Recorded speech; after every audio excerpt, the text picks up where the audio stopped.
Class is in session, hitting the books with our college football show right here, Monday, August 26th, second edition of the season, but really kind of feels like this is the first show because really we didn't have much last week, just a handful of games. That's not the case this week. It's week one.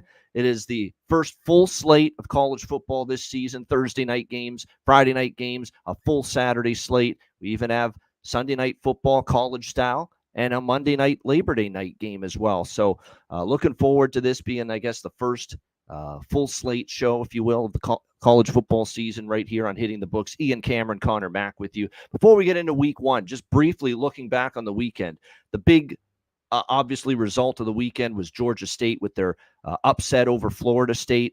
Terrific performance by them in that game. The walk-off field goal to win it at the end. The big takeaways for me from that game was Georgia Tech's offensive line lived up to the billing of being one of the better offensive lines in the ACC. I was very impressed with the way they were able to run over Florida State, control the line of scrimmage, get the run game going, open things up. Haynes King using his legs. It was very impressive from him at the quarterback spot. Didn't light it up in terms of the passing game, but he certainly did enough to help Georgia Tech win, and the offensive line was the story. What I was not quite expecting from that game was the improvement that I saw from Georgia Tech's defense, which was not very good, and it was the clear weak link of the team last year. But they were very good against Florida State, especially as the game went on. They made life difficult for them to get the run game going. DJ Uiagalelei had a pedestrian game overall at the quarterback spot, and hats off to the new DC for Georgia Tech. Brent Key hired him in the offseason, Tyler Santucci. And as soon as I saw that hire, knowing he's from Duke, he came from the Duke Blue Devils, from Mike Elko's system there, knowing what a coach Elko is and what a job he did at Duke and how that defense really improved, I said, this is pretty a good hire. Look at what Santucci did at Duke with the defense. And sure enough, in one game, it already looked like a better Georgia Tech defense. So credit to the Yellow Jackets, a huge win to get their season started. I think the overall big betting theme from week 0, CMAC, 4-0 against the spread for underdogs in the 4 FBS games, the 4 games involving FBS teams in week 0, and not even close.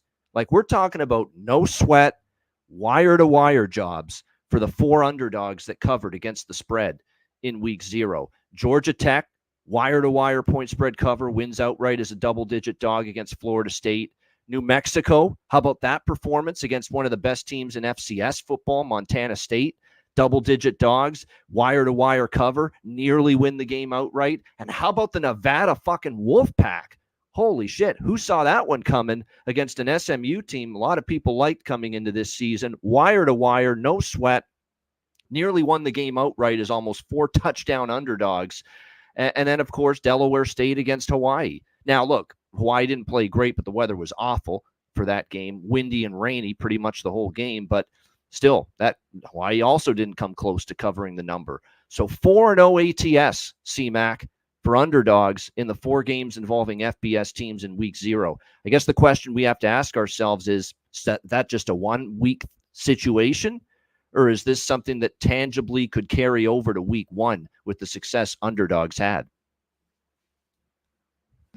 Sorry, I got a little work here, so if there could be some noise. Yeah, there could be a little background noise. There's some house repairs going on for CMAC, so outside we apologize. Here. Yeah, but hopefully it'll be done soon.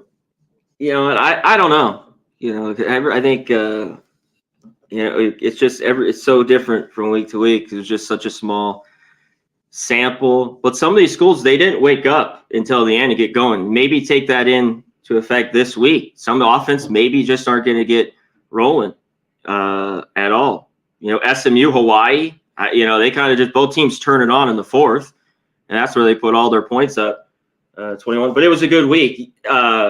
Georgia Tech outright was good. New Mexico would have been great. That drop on the 3rd and 5 to kill the game, Babeno, right over the middle, perfect throw, drops it. They get the ball back and win it, but they covered.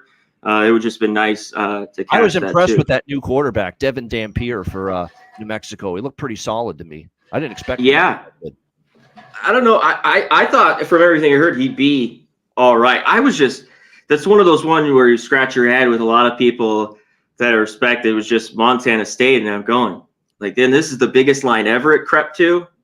even against a team like New Mexico.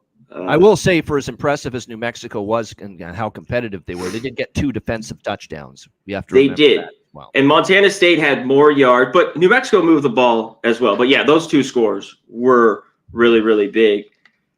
But yeah, it for them. And I waited all week, and about an hour before kickoff, there was 14s for like a half hour. I kind of bit back to 13 and a half, 13, but I grabbed it to be safe, and it was good. I took a little live SMU as they were down plus 4.5, and they came back and got that done. So all in all, it was a good week. We got a ton of games to get to, though. Let's rip it.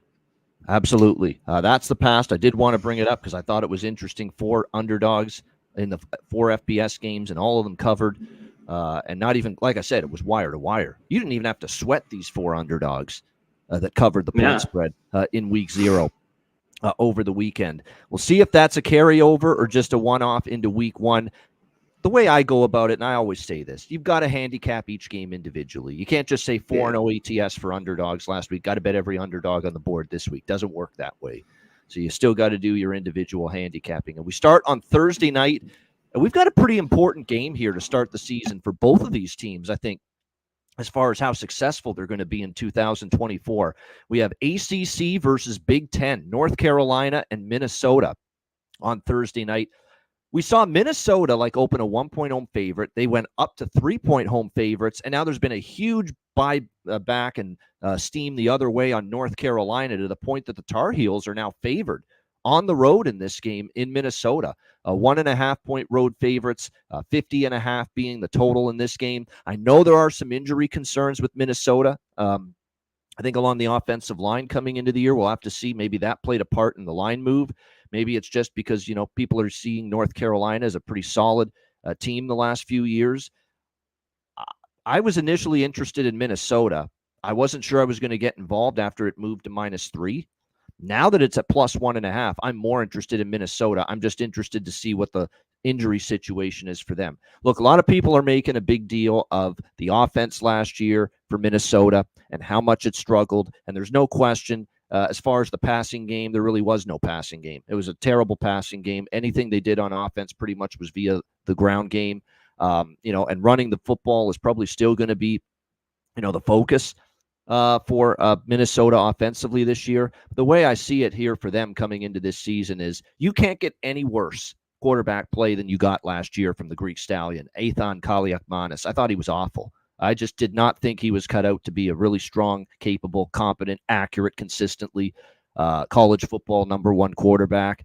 Definitely left a lot to be desired, in my opinion, as far as his play at the quarterback position. And now you go into this year, and obviously he's departed, and I think that actually is a good thing, even though you're breaking in a new quarterback here for Minnesota this year, and it is a guy that played at the FCS level prior to this season. Talking about, of course, Max Brosmer, who's now going to be the starting quarterback. New Hampshire is where he played at the FCS level. Darius Taylor's back, though, at the running back spot, capable. Their top wide receiver, Daniel Jackson, returns. There's 3 starters on the O-line back for Minnesota. So there's pieces in place here for Brosmer to be successful. I don't know, C-Mac, how good Brosmer is going to be. His numbers, and remember, this is FCS football. His numbers weren't great. They were good. They were not phenomenal. But I'm willing to say it's an upgrade right away without seeing this guy yet take a snap in a major FBS game for his new team, Minnesota. And the reason I'm saying I think it's still an upgrade is because Kaliakmanis, to me, was that bad last year for Minnesota. To me, you can only go up at the quarterback position as far as production with Brosmer for Minnesota. Obviously, look, North Carolina, I know they've taken the money here the last few days. This is a team that loses not just a quarterback, but a good quarterback, a first-round NFL-bound quarterback in Drake May, and you replace him with Max Johnson, who to me there's a reason he's bounced around the last couple of years. He's okay. He's serviceable. I don't think he's great by any stretch of the imagination. His numbers at A&M were okay when Wegman got hurt. I don't think he lit it up by any stretch of the imagination. I'm going to have to see it before I believe it with the Tar Heels on the defensive side of the football. That's always been a problem for North Carolina the last few years. Even last year, 29 points per game, 79th in college football on defense. It's not what you want to see. They lost a shit ton of production. One starting offensive lineman back. I know they love their running back, Omarion Hampton, but I'm telling you what, that O-line is turning over quite a bit this year as far as not much returning there.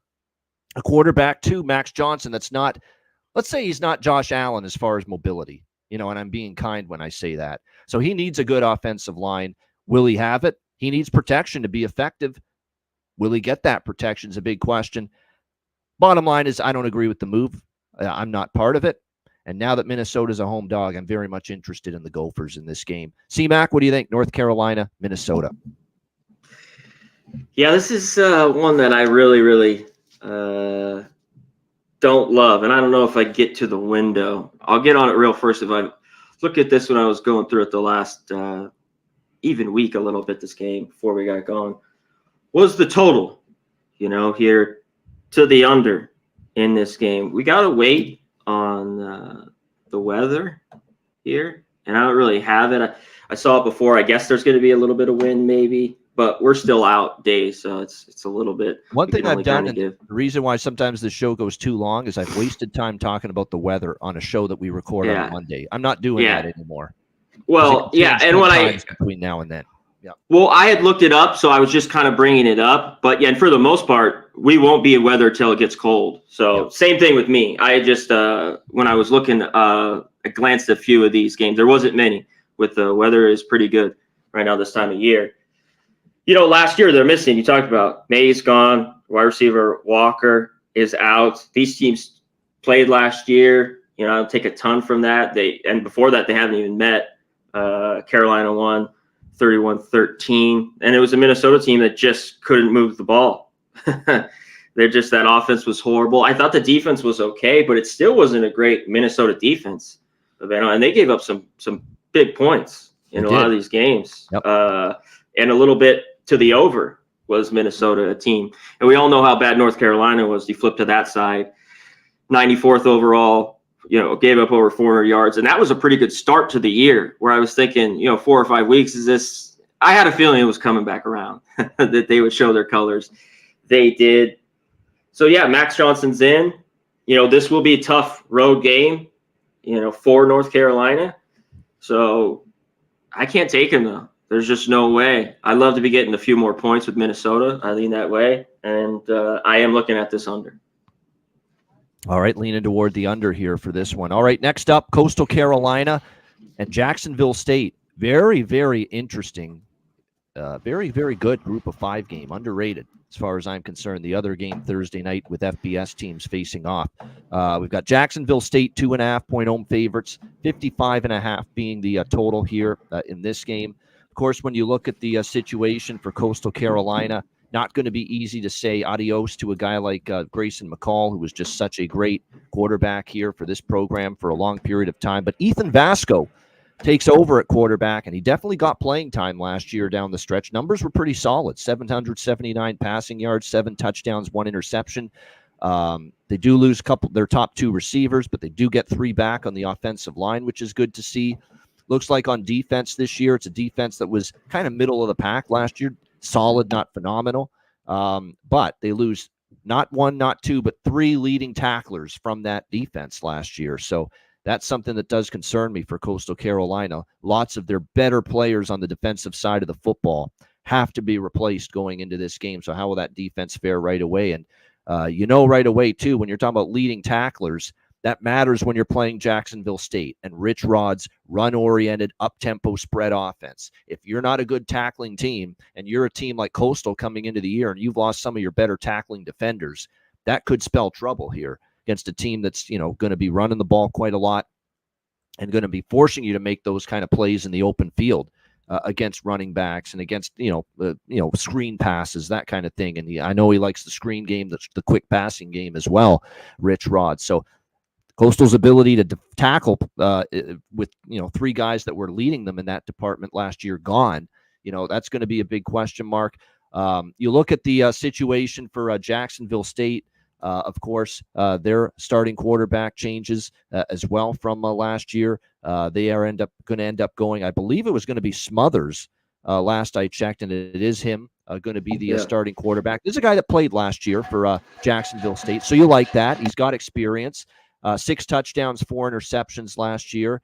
Zion Turner, the UConn transfer, obviously has not impressed because I see him 3rd on the depth chart right now, and that's a guy that transferred in from UConn. So it looks like Logan Smothers will be the quarterback. Like I said, he got into some games last year, which is good to see. They have 3 starters back on the offensive line. The defense was solid last year for Jacksonville State. Why were they one of the better conference USA teams last year? Defense was very solid, barely giving up 22 points per game. Fringe top 30 scoring defense in college football last year. But only 4 starters back. Maybe you worry they do take a little bit of a step backward on that side of the ball. I think when you look at it too, Logan Smothers, he can move a little bit outside the pocket. And as for Coastal Carolina, last year we saw the results of them down the stretch. Inconsistency was the big part of their season. Coastal took a lot of money earlier this summer, and the under did as well, because Coastal was 5.5-point dogs. They're now just 2.5-point dogs, so it's like a 3-point move to Coastal. The under's been hit 58.5 down to 55.5 with the total.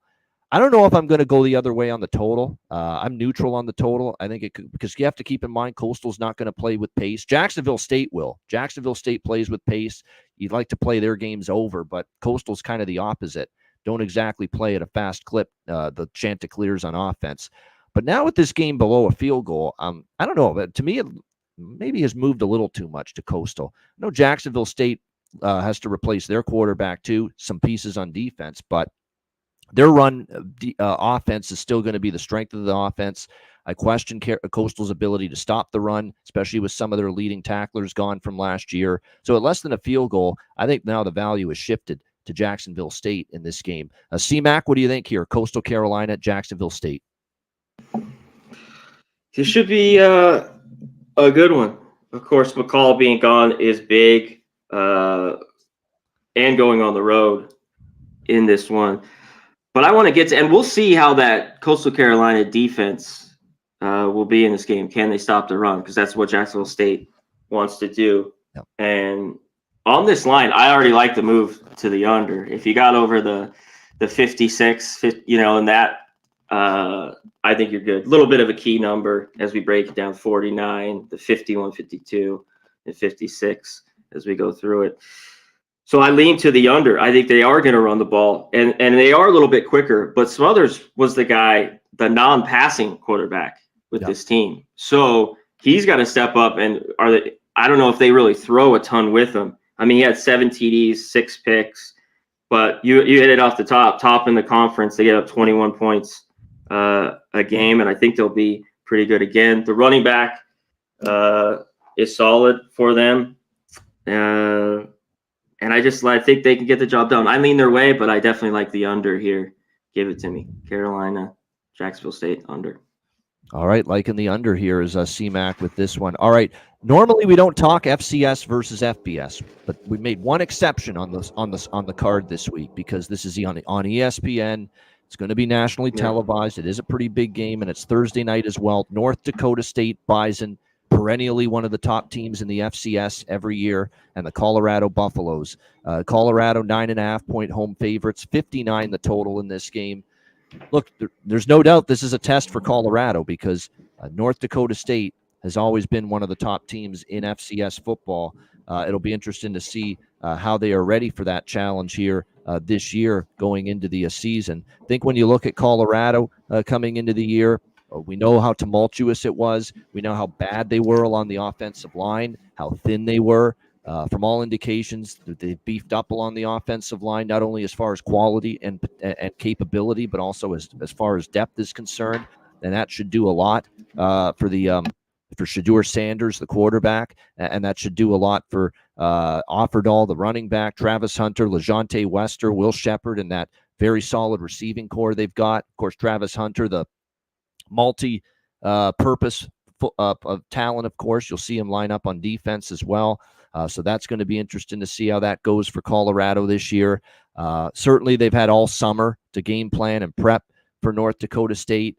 And I'll be honest, we do have a sample size, or at least something that we can work on or work with as far as an FCS versus FBS game earlier back on Saturday with Montana State and New Mexico.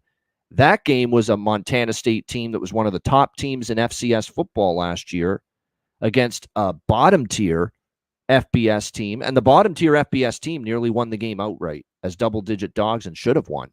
So not exactly a stirring display and one that would make you all that confident and optimistic about North Dakota State possibly on the road here in what's probably going to be a great environment at Folsom Field in Boulder on Thursday night.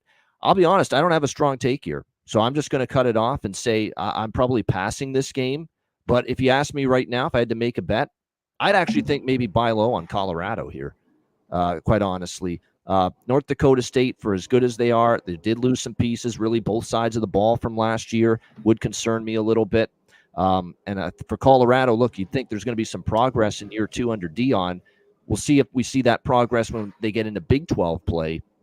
But I think for this opener, they have the capability to win and possibly win by margin. So not going to be a play for me, but I'll lean to Colorado a bit. I just didn't love what I saw from Montana State when they played New Mexico over the weekend. We looked for that FCS versus FBS, and they had a really tough time. Again, nearly lost the game as almost 2 touchdown favorites there. C-Mac, what do you think? North Dakota State, Colorado.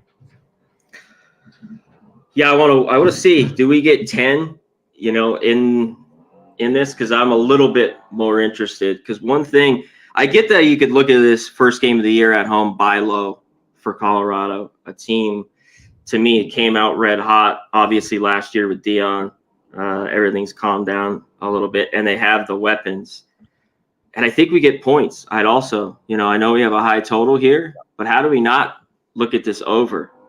I don't think this defense is much better. And Colorado should be able to score on North Dakota State. It's better, but when you go from terrible, are you going from terrible to okay, terrible to good? Like, how much is better? They will be better, but you're going from terrible last year. How much better? Exactly. Yeah. And this team can run it. North Dakota State. I mean, they averaged 240 yards almost. They got the 2 quarterbacks, Miller and Peyton. They're both back. So I think they can move the ball in this one. So not only I think they could keep this game close, I think we get plenty of points, and this could get over. Everybody says they're better in the trenches. D-line, offensive line. It's still probably the biggest weakness, quite honestly. I mean, they gave up 56 fucking sacks, the offensive line last year. That's just awful. Horrific. 12 games and you give up 56 sacks. I mean, that's just, wow, terrible. But look, they recruited pretty solidly there. It can't be worse. The defensive line, takes a step forward. But again, you're talking about, and look, Shedeur Sanders is a great athlete, so he doesn't need immaculate offensive line. But he can't just be killed right when the ball gets running for his life. That happened too much last year, way too much for the Colorado Buffaloes. All right, we move now to Friday night, and we've got the Temple Owls taking on the Oklahoma Sooners. Oklahoma 42.5-point home favorites, 59 the total. I mean, this is obviously for Oklahoma, and their defense is going to be really good. Brent Venables is a defensive-minded head coach. First year when he was there, obviously the defense was a disappointment, but steadily it's gotten better. And by far on paper, he's got the best defense he's had here in Oklahoma since he's been here. And it's going to be interesting to see if that can translate to great success on the field right away. It very well could here in this game, because you're talking about one of the absolute worst teams in all of college football entering the season in the Temple Owls. The only really good thing about them last year was the quarterback play from E.J. Warner. Well, he's gone now, and you're starting over now at the quarterback position going into this season with obviously taking over at the quarterback spot for Temple. Forrest Brock, it looks like, is going to get that starting job, and he was named the starter just recently, but it went right down to the wire as far as making this guy the starter. That's a concern for me. That it took this long to name a starting quarterback. You're on the road. You're against a defense that should be very good and especially capable of just shutting down teams that are way below them in class. And Oklahoma should be able to do that. This is not a game I've bet. It's just too many points to lay. Plus, we have to see how Jackson Arnold looks. He takes over as the new quarterback. They like him. He got into some time last year for Oklahoma, but let's see how he does. They like his arm. They like his ability to move a little bit, but they say his arm strength is the best attribute of him at the quarterback spot. I mean, they absolutely could light things up. You're talking about a bottom feeder defense last year, the Temple Owls. They couldn't stop a nosebleed on the defensive side of the football last year. So Oklahoma's favored by this margin for a reason. I don't know if I want to lay this many. I think the best bet might be just take Temple team total under. I really don't know how much success they're going to have moving the football in this game. What do you think here, C-Mac? Temple, Oklahoma. Yeah, Warner's gone. This is going to be a tough go. We talked about it on last week. I think maybe as year goes on and maybe not, but just their schedule and who they play, they could maybe get a few wins. But they're going to get blown out here. This is a classic Oklahoma, kick their team's ass. Score like 52-7. They should take care of business. Temple's just so much to do. The turnovers were awful. They're basically dead last when you look at it. Loss, turnover margin, all just at the very bottom. It was just awful. Defense 122, couldn't stop a nosebleed, and the offense still wasn't very good. And now they have a lot of stuff to get going here. Jackson Arnold, I think he'll have a good game here. What do we get down the line from them? And what do we get down the line with this defense with Oklahoma? Because I think there's a ton of questions there, with Venables, how much they talk it up, but we'll see later on in the year. But this should be an easy win for them. I don't think I get involved in any way. Maybe the team Friday night home game, first game as a member of the SEC.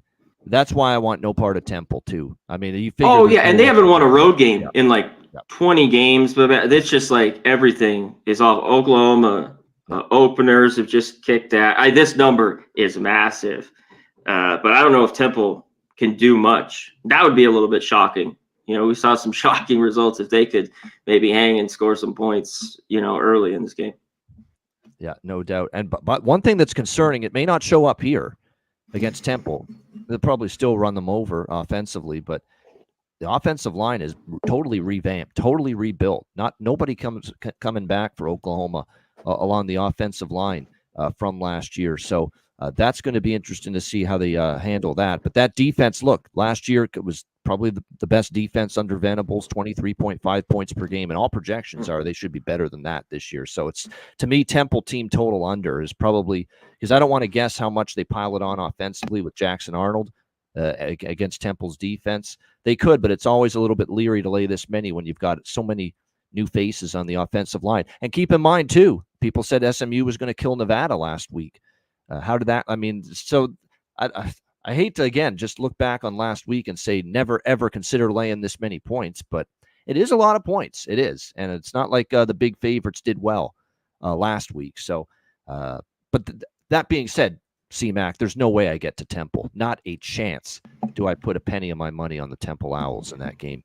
All right, TCU and Stanford. We've got TCU 9-point favorites, 59 being the total in this game as they make the trip to Palo Alto. This opened 10.5. I agree with the move to Stanford. Stanford's going to be one of those teams, I think, that's going to be money makers this year. I don't know how many games they're going to win under Troy Taylor here in 2024, but I thought, considering he was taking over something, just, it was a rebuild job right from the beginning for him. And to see Stanford as competitive as they often were last year, I thought he did a solid job. They bring back Ashton Daniels at the quarterback spot. It's someone that definitely flashed some potential last year. He's certainly better than Justin Lamson, the other quarterback that got some playing time last year for the Cardinals. So I agree with Ashton Daniels getting the starting job. 8 interceptions. He does have to cut down on that, but he did have over 2,000 passing yards, 11 touchdowns. That's what you want to see. They do have to start over at running back. Cedric Irvin probably going to take over as far as the starting running back. Their top 2 backs from last year did not return to the team this season, so we'll see how they handle that. What I love about Stanford, though, is all 5 back on the offensive line. All 5 starters returning here for the Stanford O-line. I think they're going to be set up to have some success here. Iomenor, Bachmeier, and Farrell, some pretty good receivers. They're going to be able to have some success moving this football. I think Daniels definitely has that potential. I know last year the offense wasn't great, but I expect them to definitely improve on the 20 points per game last year. And keep in mind, the schedule was a little bit difficult. Obviously, the defensive side of the football is where they had their issues, 38.4 points per game for Stanford last year. But they should improve there. 7 starters are back. Their leading tackler is back. That's the good news for them going into this first game of the year against TCU. I think when you look at the Horned Frogs, Josh Hoover is going to be returning at quarterback. He started as the backup last year and eventually ended up becoming the starter. He's another guy that has to cut down on interceptions, but he was pretty solid once he got in. They do have their top 2 receivers, Savion Williams, J.P. Richardson returning. Here's the one problem, the one starter for them back on the offensive line. He went transfer portal heavy as far as recruiting to the offensive line. So it's going to be lots of transfers in the mix here for TCU along the offensive line for Sonny Dykes. We'll see how that ends up transpiring. The defensive side of the football for TCU, of course, last year, after going, it's what a high of highs 2 years ago, national championship game. And then last year, just the bottom fell out. For TCU, and defense was a big part of the problem. Almost 30 points per game. Not what you want to see. They gave up way too much as far as almost 500 total yards allowed per game last year. They do have 6 starters back on the defensive side of the football. But when I look at that defense, Sonny Dykes has never put an emphasis to me on great defenses. I think even when they went to the national championship game 2 years ago, a lot of that was they bent but didn't break. They forced turnovers, kind of masked the fact that they still gave up a lot of yards in that season. And then we saw them obviously not turn it over, not force turnovers last year. And then we saw all those yardage numbers they gave up last year resulted in points. So I need to see it before I believe it, especially when you're talking about laying almost double digits on the road in your first game with this defense. So I like Stanford here as a dog at home. I also like over the total. I would think this is more of a higher scoring game than a lower one between these two teams. Connor, what do you think here? TCU Stanford. Yeah, let's hit on the total real quick. I agree with you. I always totals. I just early on. But this is one you have to look at. Now, TCU last year played to a little bit more unders, but they had crazy totals. It's way high right now in the 60s, even higher. Like the last 63, 62. They had some high totals, 64. So it's right about there because TCU, both these teams will move the ball. TCU will move it. And one problem with Stanford's defense is the secondary. Dead last. Just got torched all year long. I don't know if it really is going to improve. A lot of these guys are back, but what do we get from that? And the D-line, Tufita is pretty good. They have a few guys that are solid, the D-line and the linebackers for Stanford. And I'm an Ashton Daniels fan. I think he can do well. He's got a few weapons. You talked about Irvin in the backfield. So I think they could move the ball. And in this game, too, there's a lot of – this is almost that double-digit range for me. Maybe with Stanford. They let me down a ton last year for the most part. But they got their, I think it was the win total. But, they had a few covers when they clicked. But when you can't stop anything, it's tough to take. They just couldn't get a stop.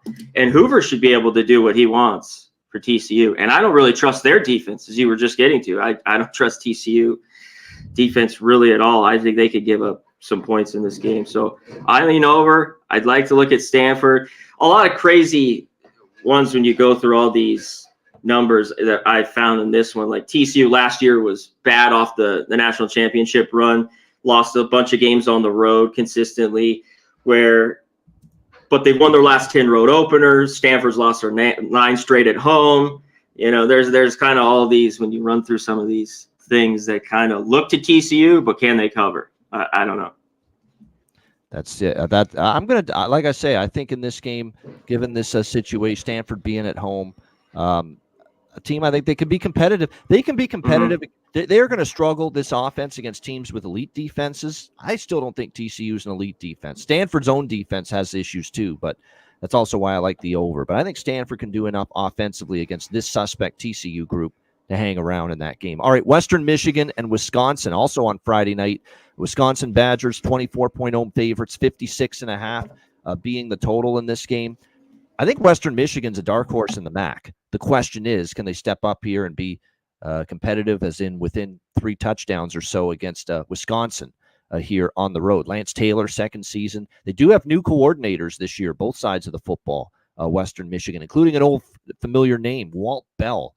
He's been around the block as an OC in college football, many different teams. He's now the offensive coordinator here with the Western Michigan Broncos, normally known for being a guy that'll play some tempo, a guy that'll be willing to throw the football and chuck it down the field. It'll be interesting to see if he sticks to those similar principles this season here with Western Michigan. Hayden Wolf is back at the quarterback spot. This is a guy that started his career at Old Dominion. In fact, you remember when Ricky Ronnie took over at Old Dominion, that first year, they had a good year, the first year with him there, and Hayden Wolf was his quarterback. He actually played pretty well. He's not a bad quarterback. I think he'll be solid here for Western Michigan this year. They have 4 starters back on the O-line. Jalen Buckley, their great running back, who had over 1,000 yards rushing last year, is back. Kenneth Womack, an outstanding receiver, returns. Their offense sputtered a bit last year, but that offense definitely, with 4 starters back, experienced quarterback in Hayden Wolf, I think Western Michigan will definitely improve as far as putting up points. Defense has to get better. 33 points per game allowed last year. 6 starters are back on that defensive side of the football. Wisconsin's an interesting case. They went to Phil Longo as the OC when Luke Fickell took over as head coach, and Luke Fickell tried last year to turn them, C-Mac. I remember we talked about this a lot. Run, ground and pound, bully ball, run the football heavy to all of a sudden spread and throw it more and go up tempo. And to me, it looked like a bit of a misfit last year for Wisconsin. That offense never really clicked. And when you think about it, last year, that was with Tanner Mordecai, who came in as the quarterback from SMU, very experienced, and yet they still really couldn't get that offense rolling and fired up on all cylinders. So it's a big mystery to me. Are they going to stick to this Phil Longo way of doing things, spread, up tempo, throw the ball, or at least be 50-50, if not a little bit more pass? Or are they going to go back to what's been the standard at Wisconsin for years, if not decades, before last season on offense, which was run-heavy football? That's going to be an interesting thing to watch coming into the year, because I'm seeing conflicting shit from the quotes I'm reading from Longo and from Fickell himself, saying how they're going to operate on offense. So this is kind of a good gauge as to what we're going to see. Same thing with Tyler Van Dyke, who's going to take over as the quarterback, the Miami Hurricanes transfer. He's a guy that just confounded me last year. 1 good drive, 1 terrible drive. 1 good quarter, 1 bad quarter. 1 good game, 1 bad game. That's exactly what you got from Tyler Van Dyke last year at Miami. He's going to have to be more consistent. Ches Malusi is going to take over as the running back. Will Pauling, top receiver. They do have 3 starters back on the O-line. The defense was actually pretty decent last year. Pretty good, actually. 22.2 points per game, and they have 5 starters back on that defensive side of the football. The defense... They do have their best player back too, which is good to see. And that defense was pretty good last year. So, can Western Michigan move the ball? This is a pretty good Wisconsin defense and should be again. But I'm not laying 24 with Tyler Van Dyke in his first game with a new program when I have questions about what the offense is going to look like as well. Because if they're going to throw the football a shit ton with Van Dyke and not go back to run heavy, I don't think that's a good thing for Van Dyke, because I just didn't love the consistency or lack thereof for him throwing the ball last year. So, I don't know. At 24, I'm mildly interested with Western Michigan. I just think it's a few too many here on the Wisconsin side. What do you think here with this one, Connor? So am I. I'm interested here a little bit with Western Michigan. This is a big number for Wisconsin to be laying. And what do we get from the offense with Van Dyke? And he should be the guy. I know it's kind of battling out with Locke, but I think Van Dyke's going to start and get the shot. That's true. Like, he has not pulled away in the competition to be the starter at all. He hasn't pulled away, and to see him just kind of have games. I know he dealt with some injuries and his thumb and stuff last year, but at the end it was just awful. I mean, the interceptions were crazy. Of course, they lost Allen. They lost their big center to the NFL, so they have a few pieces there. They should be good. Solid defense. Wisconsin. That's what they do. They got the All-American safety with Hunter Wohler, who's really good for Wisconsin. And you know what I like in this game a little bit? Western Michigan can that just kind of not give up a ton. I have to look to the under in this spot here at 56.5. I have a little bit with Western Michigan I want to look into a little bit more, but I think Wisconsin kind of controls it. And this is another one we have to see. Are they going to throw the rock a little bit more, Wisconsin? That's something we got to watch, because we're new quarterbacks. What's going to go on with it? So, and here, Luke Fickell, I mean, he's gotta get it going here. You know, he goes to Wisconsin, and it's just been very so far. But Camp Rell, it'll be packed. Home game, they should win, but laying a big number here. I agree with that. And look, long term, there's some risk every bet you make. Who's fucking kidding who? There's a risk every time you place a bet. But I will say this: long term, MAC versus Power 5, especially week 1, first game of the year, it's kind of ugly for the MAC teams. You know, I think they've never beat him. I think a thing like that. But man, Wisconsin's never lost to a MAC team in 40 years. I think more importantly, I think it's 40 to 45% for ATS teams, for MAC teams against Power 5 teams. Yeah, they got their ass kicked too. That's the one thing that does concern me. But I just think Western Michigan's better this year, and I don't know if I trust Van Dyke and the offense enough, especially if they're going to throw the ball a lot. This is also one of those games where if Wisconsin's still going up tempo like they did last year under Longo, you take a live over. If they're running the ball quite a bit and they're kind of going back to the old Wisconsin ways and run heavy, turn the clock, slow it down, then you bet a live under in this game. I think that's definitely just watch and observe early in the game. What's Wisconsin's pace and offensive approach going to be? And Western Michigan, the things, you know, they got both new coordinators on offense, battle defense, power. And what do we get from Wolf? Can he just be not a lot of turnovers? They got a solid running back at 1,000 yards for Western Michigan. So see what they could do. This one's got my attention on Friday. So is this game.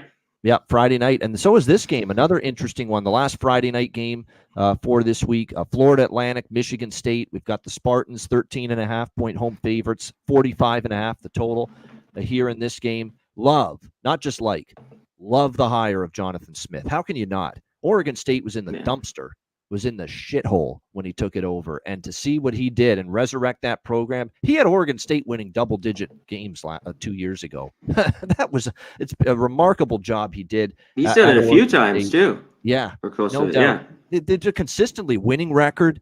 Bowl games. 8, 9, 10 wins he was able to get at Oregon State, a program that was, like I said, it was in the toilet when he took it over.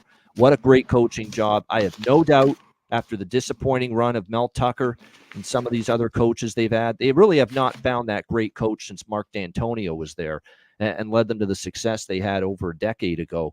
But you bring in a guy that I believe in to turn around and build a program from the ground up the proper way. All you got to do is exhibit a little bit of patience. And trust me, Jonathan Smith will get the job done for you. The question is, are they going to see the fruits of this coaching hire in year 1?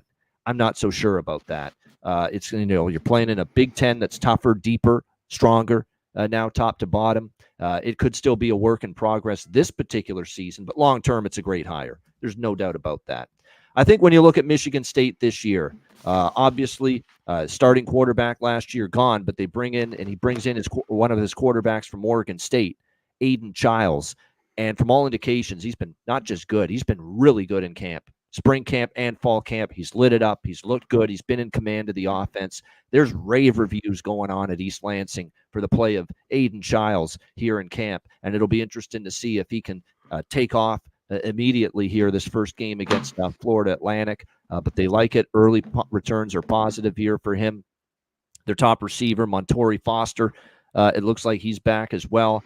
They bring in Jack Velling, great tight end at Oregon State. Jonathan Smith brings him over. So a few Oregon State familiar faces have come with Jonathan Smith here to Michigan State for this season. One concern, though, for Michigan State is only one starter back on the O-line. You do get concerned about that. Defense wasn't very good last year. A lot of transfers are expected to start on the defense. I'm telling you what, when you're trying to project how a team is going to play on one side of the football, and it's nothing but transfers, or majority of the starters are projected to be transfers, that's like, you got to do some projecting. You got to do some, gut feel, some just, okay, I think this is how they're going to look, because nobody knows for sure. You don't know if you're going to hit on all these transfers. If you're Jonathan Smith on defense with so many new faces and projected starters expected to be transfer portal players, you just got to some deduction, if you will, and just try to do some projecting as to what you think they'll play like out of the gate. So the defense is still a question mark here.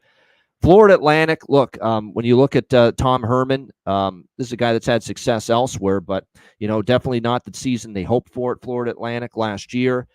They are concerned. I am concerned a little bit about just the ability to recruit here. I don't think he's done as good of a job as I would have expected bringing in the talent here. Cam Fancher is going to be the new quarterback, the transfer from Marshall. It's decent, but, as many interceptions last year as touchdowns is not great. You don't love seeing that. From Cam Fancher last year. Starting over at running back, all three top receivers last year are gone. They do bring in a couple of solid transfers, but there's some turnover there at the wide receiver spot. They have just one starting O-lineman back, 6 starters on defense. The defense actually didn't play that bad. I thought it was the offense, believe it or not, that kind of underachieved last year for Tom Herman and Florida Atlantic. So they're a big unknown. I know long-term Tom Herman is an underdog, but if you actually look at his tenure at Florida Atlantic so far, the Tom Herman is an underdog. I don't know. It's not been going as well for the Tom Herman as an underdog people like it did when he was at Texas and when he was at Houston, where it was automatic. When Tom Herman is catching points, you bet Tom Herman's team. Hasn't been quite that way here at Florida Atlantic. I find it fucking hilarious, C-Mac. Aiden Childs goes viral last week on social media for that comment. He said they asked him about how the offense looks, and he says, if you're a betting man, bet the over. And I think basically in the 48 hours after he said that shit, people are hammering the under because this total's gone down. So they're fading his opinion on his own team and his own offense, Aiden Childs, with that quote last week saying bet the over on our offense. But it's just a very interesting game. I'll be honest, I'm not ready to lay this many with Michigan State, and I know Childs has looked great. But I think there's value shifting to FAU. There's value shifting to the over a little bit. I'd lean in those directions. Do I love either one, though? Either position? No. It's just lukewarm opinions here. C-Mac, what do you think? FAU, Michigan State. Man, Michigan State here. This is a big number, but I do love the hire with John Smith. It was a little bit – I was a tad bit shocked that he'd want to go there. I mean, I know everything that's there. I just thought he could in anything. And, of course, he's had other offers and stuff throughout the years, the last 10 or so years. For him to jump to Michigan State, I thought was a little crazy. He brings Childs with him, which is good. Spartans offensive line, it needs to be better. That was a bad part of what they had for them. I think the defense is all right. They bring back a few guys, Hall, Gross, their cornerback's all right. I'm not laying 14 with them, though. This is why. On the FAU side, you mentioned it. FAU just can't win on the road. You talk about as a dog. Herman there before that, they just get their ass kicked on the road. It's just a fact. They've been a lot better as a dog at home. And we can get there. Cam Fancher, I've seen enough from him for Marshall. Like you hit on there. He had 2,000 yards last year, 11 T's, 11 picks. I think top 25 he was last year in turnover-worthy plays, which has become a big-time darling analytical statistic that a lot of bettors use now. Turnover-worthy plays for a quarterback, and I think Cam Fancher had a bunch of them last year. Yeah. Oh, I love looking at that. Turnovers in general is one of my favorite. We'll hit a bunch. And that's a great stat because it's just how many throws do you make that it should have been should have been a turnover and could have been a turnover. Yeah. Maybe it's dropped or something happens, but it was so close to being intercepted. That's the beauty of that stat. It doesn't just measure interceptions, but how many times did you throw the ball and it could have been and it should have been intercepted. That's what's great about the turnover-worthy play statistic. Yeah, but the rest of the offense, they lost a bunch of their skilled positions. They got these transfers. Defense, you mentioned the 6. Jackson Ambush is pretty good, comes back. He had 90 tackles. But, man, I don't know how good this defense will be. I think they win maybe 4 games, FAU again. I'm not ready to move on them here, and I don't want to lay it. Michigan State's taking all the money here. Mine's moved. It's moved up, crept up a little bit. It's just a lot of love for Michigan State. This is one, if it keeps going, do we see buyback? These are the ones I love to see, but then we're all early in the week. And week 1, we've seen it for weeks because it's leading up. Usually we just get a week when we do Monday. You know what I mean? We'll see that early until up to the week. But we've had a few weeks with betting with this. So do we get anything later on in the week if this gets a little high? There you go. So there's the weeknight action, the weeknight card. Everything now moving forward is Saturday, and we'll also talk about the Sunday night, Monday night game as well. this week in college football. Saturday is where we move to now. Florida International, Golden Panthers, Indiana Hoosiers. Indiana 21.5-point home favorites, 51.5 the total. You could call them the Indiana Dukes. You could call them the James Madison Hoosiers, whatever you want, because that's kind of what you got here with the with Indiana, with Curt Cignetti coming over as head coach. Brought so many James Madison players with him to Indiana. Although one of the non-James Madison transfers is his quarterback, who comes from Ohio, Curtis Rourke, taking over as the starting quarterback this year for the Indiana Hoosiers. Look, I'm a Cignetti believer. The job he did at James Madison was pristine. It was sublime. He was phenomenal there. I think he's going to be great. And this is a manageable first opponent here. An FIU team that just 2 years ago was one of the worst teams in college football. I think it's a tough ask for Florida International. Now, look, this is someone that took Florida International over. I actually took both of these teams over their win total this season. I took FIU over their win total because for Conference USA in particular, I think this is a team that can compete and be better than some of those lower tier CUSA teams. But are you going to ask me, trust FIU to hang within 3 touchdowns on the road against I think up and coming, improving Big Ten team? The answer is no. Even though I kind of like Kewan Jenkins, the quarterback, he's got some mobility. He's got to get better as far as his accuracy throwing the ball. But he is a solid dual threat quarterback. They do have some good skill position players here, Florida Atlantic. But like I said, Florida International. They could still be a work in progress though when it's all said and done going into this season. Like I say, Kewan Jenkins does have to work on his decision-making. He can't have as many interceptions as touchdowns. They only have 2 starters back on the O-line, 5 starters back on the D, but it was a D that got ravaged last year, almost 34 points per game allowed. Like I say, I think when they step down to CUSA, they're going to be competitive. They're going to win games more than the 4.5 that the win total was at, but this is a tough ask. There'll be spots to back Florida International, but not this week for me. But I don't know, Indiana 21.5. Do I want to lay that much? I'm not so sure, but I kind of understand why Indiana's taking some money here because this was 18.5, I believe, at one point. Now it's up to 21.5 through the key number, obviously, of 21. What do you think here, CMAC, FIU, Indiana? Yeah, on the total here, I get right to it. If FIU could score, this Indiana defense has lost at times. I mean, they got gouged. If FIU could score a little bit, I think this game could creep over. What I think you do with Indiana in this game, and with the total being 50, is wait for the team total that'll be out. It's right around what? It'll be 35 points. I think you look right around in that area. If you're a little bit wary of laying now that's over 3 touchdowns, because I think they get theirs. And so one thing the offense got going, you got Rourke now, which is great, with Cignetti here for Indiana. And they have some good pieces too. So I like this game. The defense is work problems. And on the other side, Jenkins is there. He showed flashes, but I mean, how much do we get really from him? I'm not so sure. The running back to transfer, South Dakota, Lawrence, is all right. But they're going to deal with a lot. Still a team that was, 115th, I believe, offensive, their numbers. It was really hit and miss. I mean, sometimes they would click in like a quarter, and then you would just see nothing the rest of the game. I saw plenty of that where they score a few touchdowns, like a team like UTSA or one of these games they played, and then just kind of nothing the rest of the way. So they just have to be a little bit more consistent. I don't know if they could do that in this game. I think Indiana wins. Look to the team total. Lean over.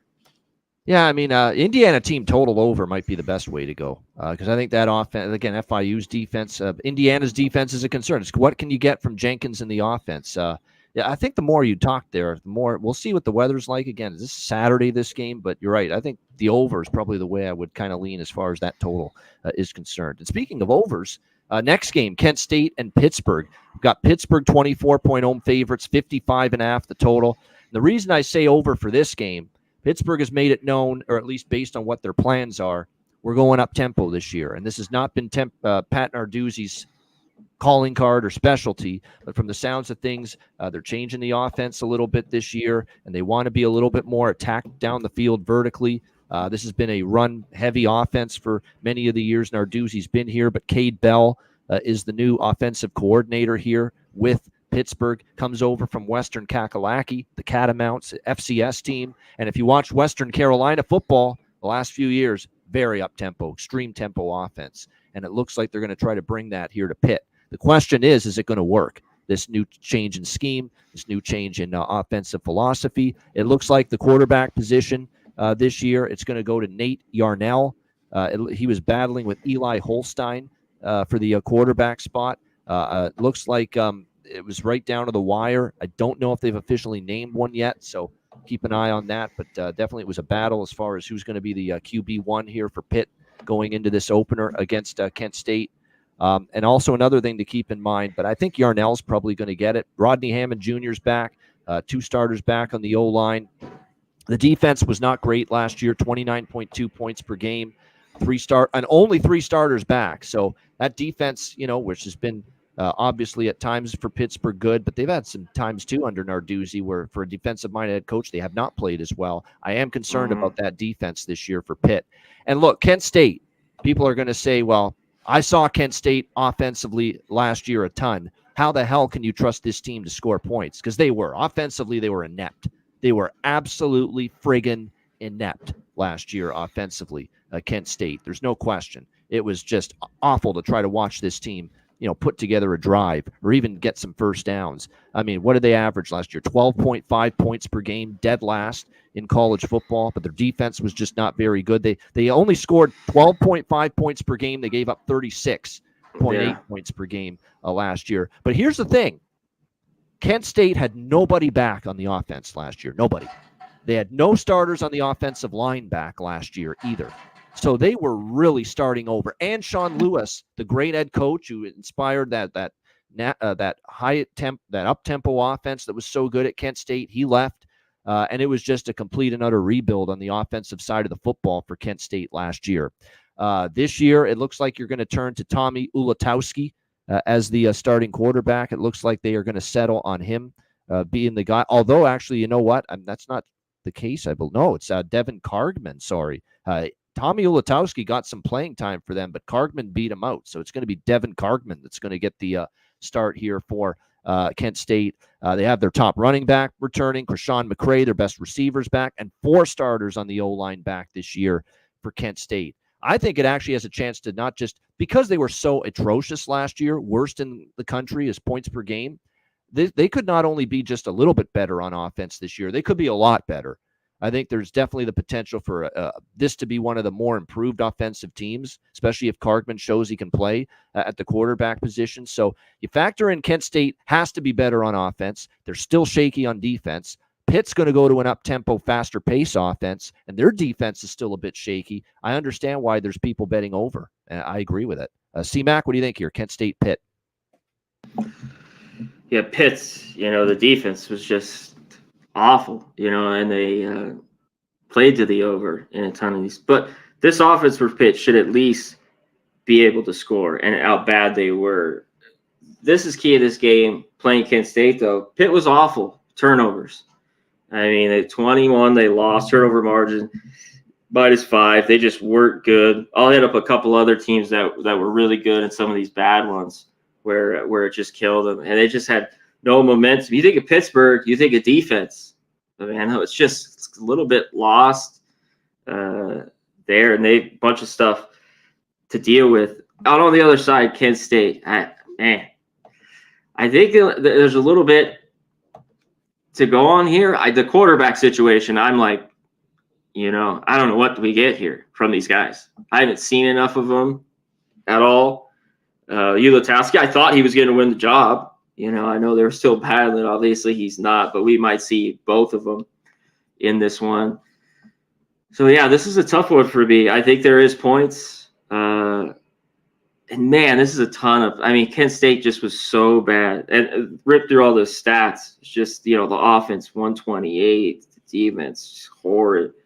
Man. But on the flip side, often more – well, not always, but more often than not, it's usually a no-no to lay more than 3 touchdowns with Pat Narduzzi and Pitt as a favorite. True. Oh, yeah. Kent State, won 1 game last year. Can they hang around in this one, especially with Pitt's problems that were last year? I don't know if I bet this. Yeah, I don't know if I can get there with Kent State. But yeah, I wouldn't just be clicking my heels laying 24 here. No doubt. I agree with that. All right. We're just going to catch up with everybody in the chat that's joining us. Hit the like button. We appreciate it very much. Rye Cape, Bama Boy, Ross Pitts, Rants, Kong's Clips. We appreciate Kong's Clips, one of our favorite listeners and viewers. Al Cervic, Takuchi Betts. We'll get to UCLA, Hawaii in a bit. But yeah, I have some thoughts on that. We'll definitely get to it soon. Joseph Thompson, good friend of ours. Shout out to him. Bankroll Spence, and everyone else joining us here in the chat. Hit the like button. We appreciate it very much as we roll along. Next up, we've got UConn and Maryland. CMAC will be back in a moment, but we move on. UConn, Maryland. We've got Maryland 20.5-point home favorites, 45 the total in this game. Lots of under money in this game, and you can kind of understand why. Let's start with Maryland. Little Tua's gone. Tua Tagovailoa's little brother, Talia Tagovailoa, no longer there. So they're starting over at the quarterback position. And you're talking about a guy that was probably one of the better quarterbacks Maryland's had, in quite some time. We're going to be down to Billy Edwards Jr. and MJ Morris as the starting quarterback. I believe they've already given the job to MJ Morris. And I'll tell you what, right now, I saw him last year at NC State. I talked about this with Philip Nelson, former pro and college quarterback who was joining me on my other Football Frenzy show to talk NFL and college football this season. So make sure you check that out as well. But we talked about MJ, and he lives in Raleigh, North Carolina. He goes to some NC State games, and he agreed with me about MJ Morris. There's nothing really to like. He was not very accurate consistently. 7 touchdowns, 5 interceptions last year. I'm going to need to see it before I believe it from MJ Morris. The NC State transfer is assuming he's the starting quarterback here for Maryland in week 1, which I believe he will be. There's nobody back on the offensive line, not a single returning starter back on that offensive line, which is a concern. Ty Felton is back at receiver, and he's a pretty good one. Roman Hemby at running back. But again, you've got a quarterback that I do not trust yet, and nobody back as far as the offensive line. So there's no continuity to speak of. You're going to see new faces all along that O-line across the board. The defense was the group that actually took a step forward last year for Maryland. A Maryland defense that wasn't always great, but they definitely made improvements last year. 23.8 points per game. They have 3 starters back on the D-line. Defense actually for the first time in years could be better than the offense for Maryland coming into this season. So that's definitely something to keep an eye on. Sorry, I didn't change the marquee. There we go, UConn, Maryland.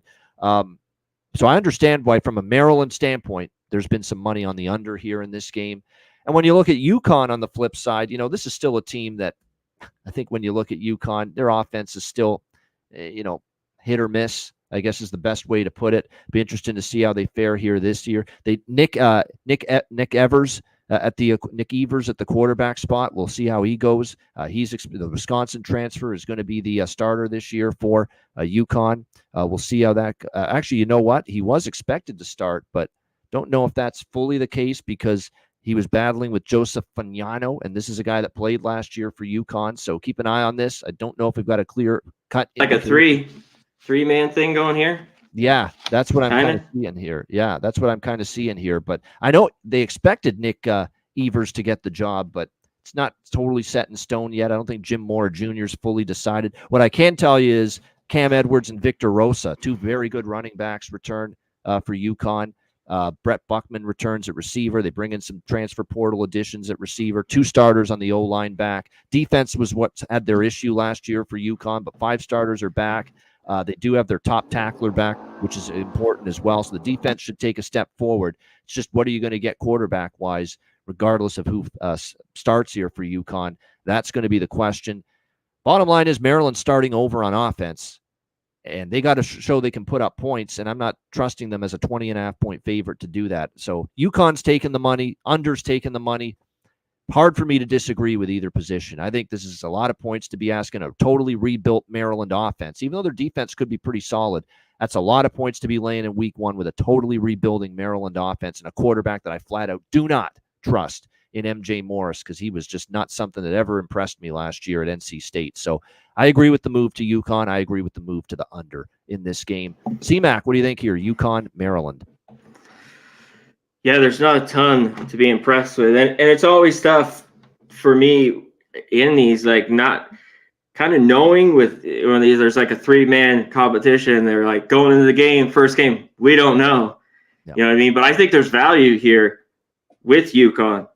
You know, finally Maryland, you know, listening a ton. You know, the offensive line, some of their weapons. Obviously, Baby 2, it seems like he was there forever. Isn't. And for the most part, I think Morris does win the job, the NC State transfer. I think the other one is Edwards. Did you hit on? But I think Morris probably is the starter. Is that official? Yeah, it is. I think it's gonna be okay. Morris. Yep. Yeah, and I don't know how much I buy that Maryland defense.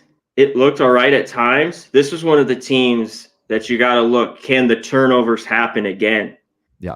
24 turnovers. Very opportunistic defense. There's a few others I want to hit in the games that we got that maybe they were more of a bend but don't break and got big plays. That sometimes doesn't always happen when you're not the most talented and stout team. And Maryland, you know, even though I think they stepped up a little bit, I still think there's flaws with this defense. So I don't know if they score a ton. I think, 3 touchdowns here, UConn. All right, we move along here as we continue along. Next up, we've got Clemson and Georgia. We've hit one of the big games on the Saturday slate, Mercedes-Benz Stadium in Atlanta, neutral field, although probably a lot of Georgia fans with it still being in the state. We've got Georgia 13.5-point home favorites, not home favorites, neutral field favorites, but it'll probably feel more like a Georgia home game. 49 the total in this game. Total's been bet up, and believe it or not, I agree.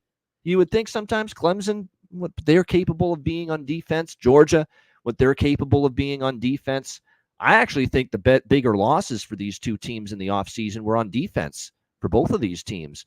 And I think both of them offensively are better. And in the case of Georgia, you know, this is going to be one of the best offenses in all of college football. There's no doubt. I mean, they are a very, very good team on that side of the football. Excellent team on that side of the football. When you look at what Georgia has, Carson Beck returns after a great season last year, 4,000 passing yards, 24 touchdowns, only 6 interceptions. Yeah, they have to start over a bit at running back, but it helps that you went to the portal and brought in Trevor Etienne from the Florida Gators at running back. The receiving core, they still have a lot there. They did a nice job in the portal as well. Dominic Lovett returning. The receiving core is fine. Again, the offensive line should be one of the best in college football. Every publication has them top 3, top 5 offensive line in the country, Georgia, going into this year. So there's a lot to like. The defense was great last year, and they do have 7 starters back, but here's why I say there's still some concerns. Top corner gone, leading sack master gone, leading tackler gone. You know, and I know they're a reload, not rebuild team, Georgia, but, you know, early on, you know, they could be just a little step beyond. They're going to be an awesome defense later in the season, no question. They always are, Georgia. But just for the first game against a team that's not a slouch like Clemson, maybe you do see the defense just give up a few more plays than they're accustomed to. For Clemson coming into the season, I think when you look at this team, obviously offense was disappointing last year. There's no question. You expected better than that from them. Their defense was still pretty solid, but only 4 starters back on defense for Clemson, which is why I think that defense takes a step back. Their offense should be improved. Phil Maffa is back at running back. 2 of their best receivers are returning, including Tyler Brown. 4 of their 5 starting offensive linemen are back for Clemson this year. So to me, I think the offense is ahead of the defense, but that is based on that is only the case if Cade Klubnik takes a step forward, and he has to. Because last year, just a few too many wayward throws and 9 interceptions. You don't love to see that. I think he played it really good at times, and then he had some mind-numbing throws and decisions at times. So Cade Klubnik has to improve. I'm seeing mixed reviews from Cade Klubnik in camp.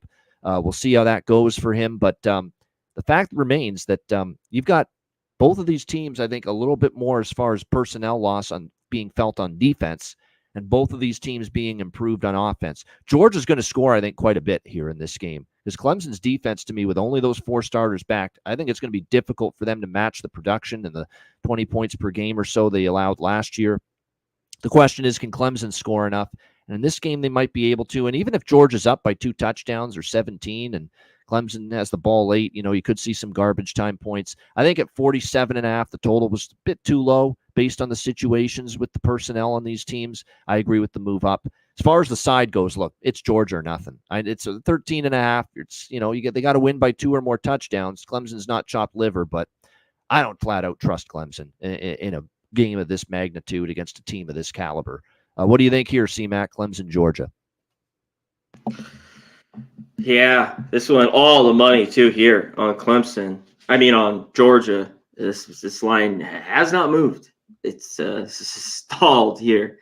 It's just everything I've seen, the big money, the tickets, all on Georgia. And they're at home here. A team that lost one that won't happen this year, obviously. Lose the game like that, they're out of the playoff for Georgia, a team that basically, was number one for most of the year. So that will end. Clemson, one thing, you mentioned the starters back. I think the defense still will be pretty good. Maybe not as great. Both these teams really good. Clemson, 8th last year overall. Georgia, 9th. Both under 300 yards per game were these defenses. They lost a few. They still have some secondary that's all right. Some guys coming in. They have Barrett Carter, the great linebacker for Clemson. But it'll come down to the offense. Moff is great at running back, but it's all on Cade Klubnik. To me, it is. I've seen enough of him. It seems like either he's off or then his receivers are dropping the ball. There's never been a connect really and get them rolling. And it showed where they can't score more than 20 points a game. I think it happened, 4 times last year? We had 4 or 5 times. So I don't know. Maybe against Duke, they were a mess on offense. I still remember that. A mess. So this is week 1, but maybe Georgia scores enough if you like them. I'm going to wait a little bit. This one I wanted to sit with because I still love these defenses. And we get over in the 50 range. We're almost there. I kind of want to take the under. I get that you think they're a little bit above right now, these offenses, and Georgia's we're stacked. We don't really need to go. You hit it back. They got the loaded here, wide receiver. They just reload. Kirby Smart's had, honestly. Because think about the tight end spot. People are talking. They got Stanford, that guy. Yeah. Brock Bowers being gone. Well, they brought in Ben Urasek from Stanford. 1,300 yards. Tight end, and they love the guy that got playing time when Bowers got hurt last year, Oscar Delp. They really like him, and he looked great, quite honestly, when Bowers was hurt last year. They're fine at tight end. Are you kidding me? They'll be fine there. Yeah. And of course, top recruiting class, which they've been the last 3 or 4 years, them and Bama. And I think the defense is just good. They bring back 9 of their top tacklers. And I thought at times the defense maybe last year was a little bit leaky than the couple years before, but very, very good. It's hard to knock it. So I don't know if Clemson scores a ton in this one. I'm looking at the under. I haven't bet it, so I don't want to say that, but that's where I'm looking at this game. Yeah, and certainly, like I say, there's going to if it certainly gets higher, you might even, I don't know if it will, might just stay around this number. But like I said, I went the other way than you, but again, had a little bit of a better number that's out there right now. Again, that's a fascinating game. We'll see how it goes with Clemson and Georgia. Like I said, that Georgia the defense will be good eventually. Hell, maybe they're good here because Clemson offense was just so erratic last year. But certainly that Georgia offense, I don't think it's a stretch to say this could be the best offense Kirby Smart's had with Georgia this year. That's how good they could end up being, no doubt. And Carson Beck, now he got so much better last year. Can you imagine this year how good that he could be at the quarterback spot? All right, Ohio and Syracuse. We've got Syracuse 17.5 point home favorites, 47.5 the total. You talk about programs that took a fucking hit from last year. I don't think there's many programs more than Ohio. They're at the top. The Bobcats. You talk about you lose. Curtis Rourke's just the tip of the fucking iceberg. It's about what you lost really on both sides of the football from that team last year. Parker Navarro is expected to start. Now, he did get some playing time last year for Ohio. The returns were meandering, I guess you could say, with his play last year. Top 2 running backs are gone. Top 3 starting receivers and your top tight end are gone. You only have 2 starters back on the offensive line. And then on the entire defense, which, by the way, last year was shocking to watch Ohio. Everyone thought with Curtis Rourke, the offense was going to light it up and be putting up big points. And the offense sputtered for most of the season. And it was their defense, which people were concerned about going into last year, that ended up being the strength. They were great on defense last year, 16.3 points per game, but only 2 starters back. It's going to be a transfer portal heavy situation with projected starters. There's just so much loss in terms of returning production. One of the teams, as far as returning production, one of the least returning production teams in all of college football this year. So I worry about Ohio, especially early in the season.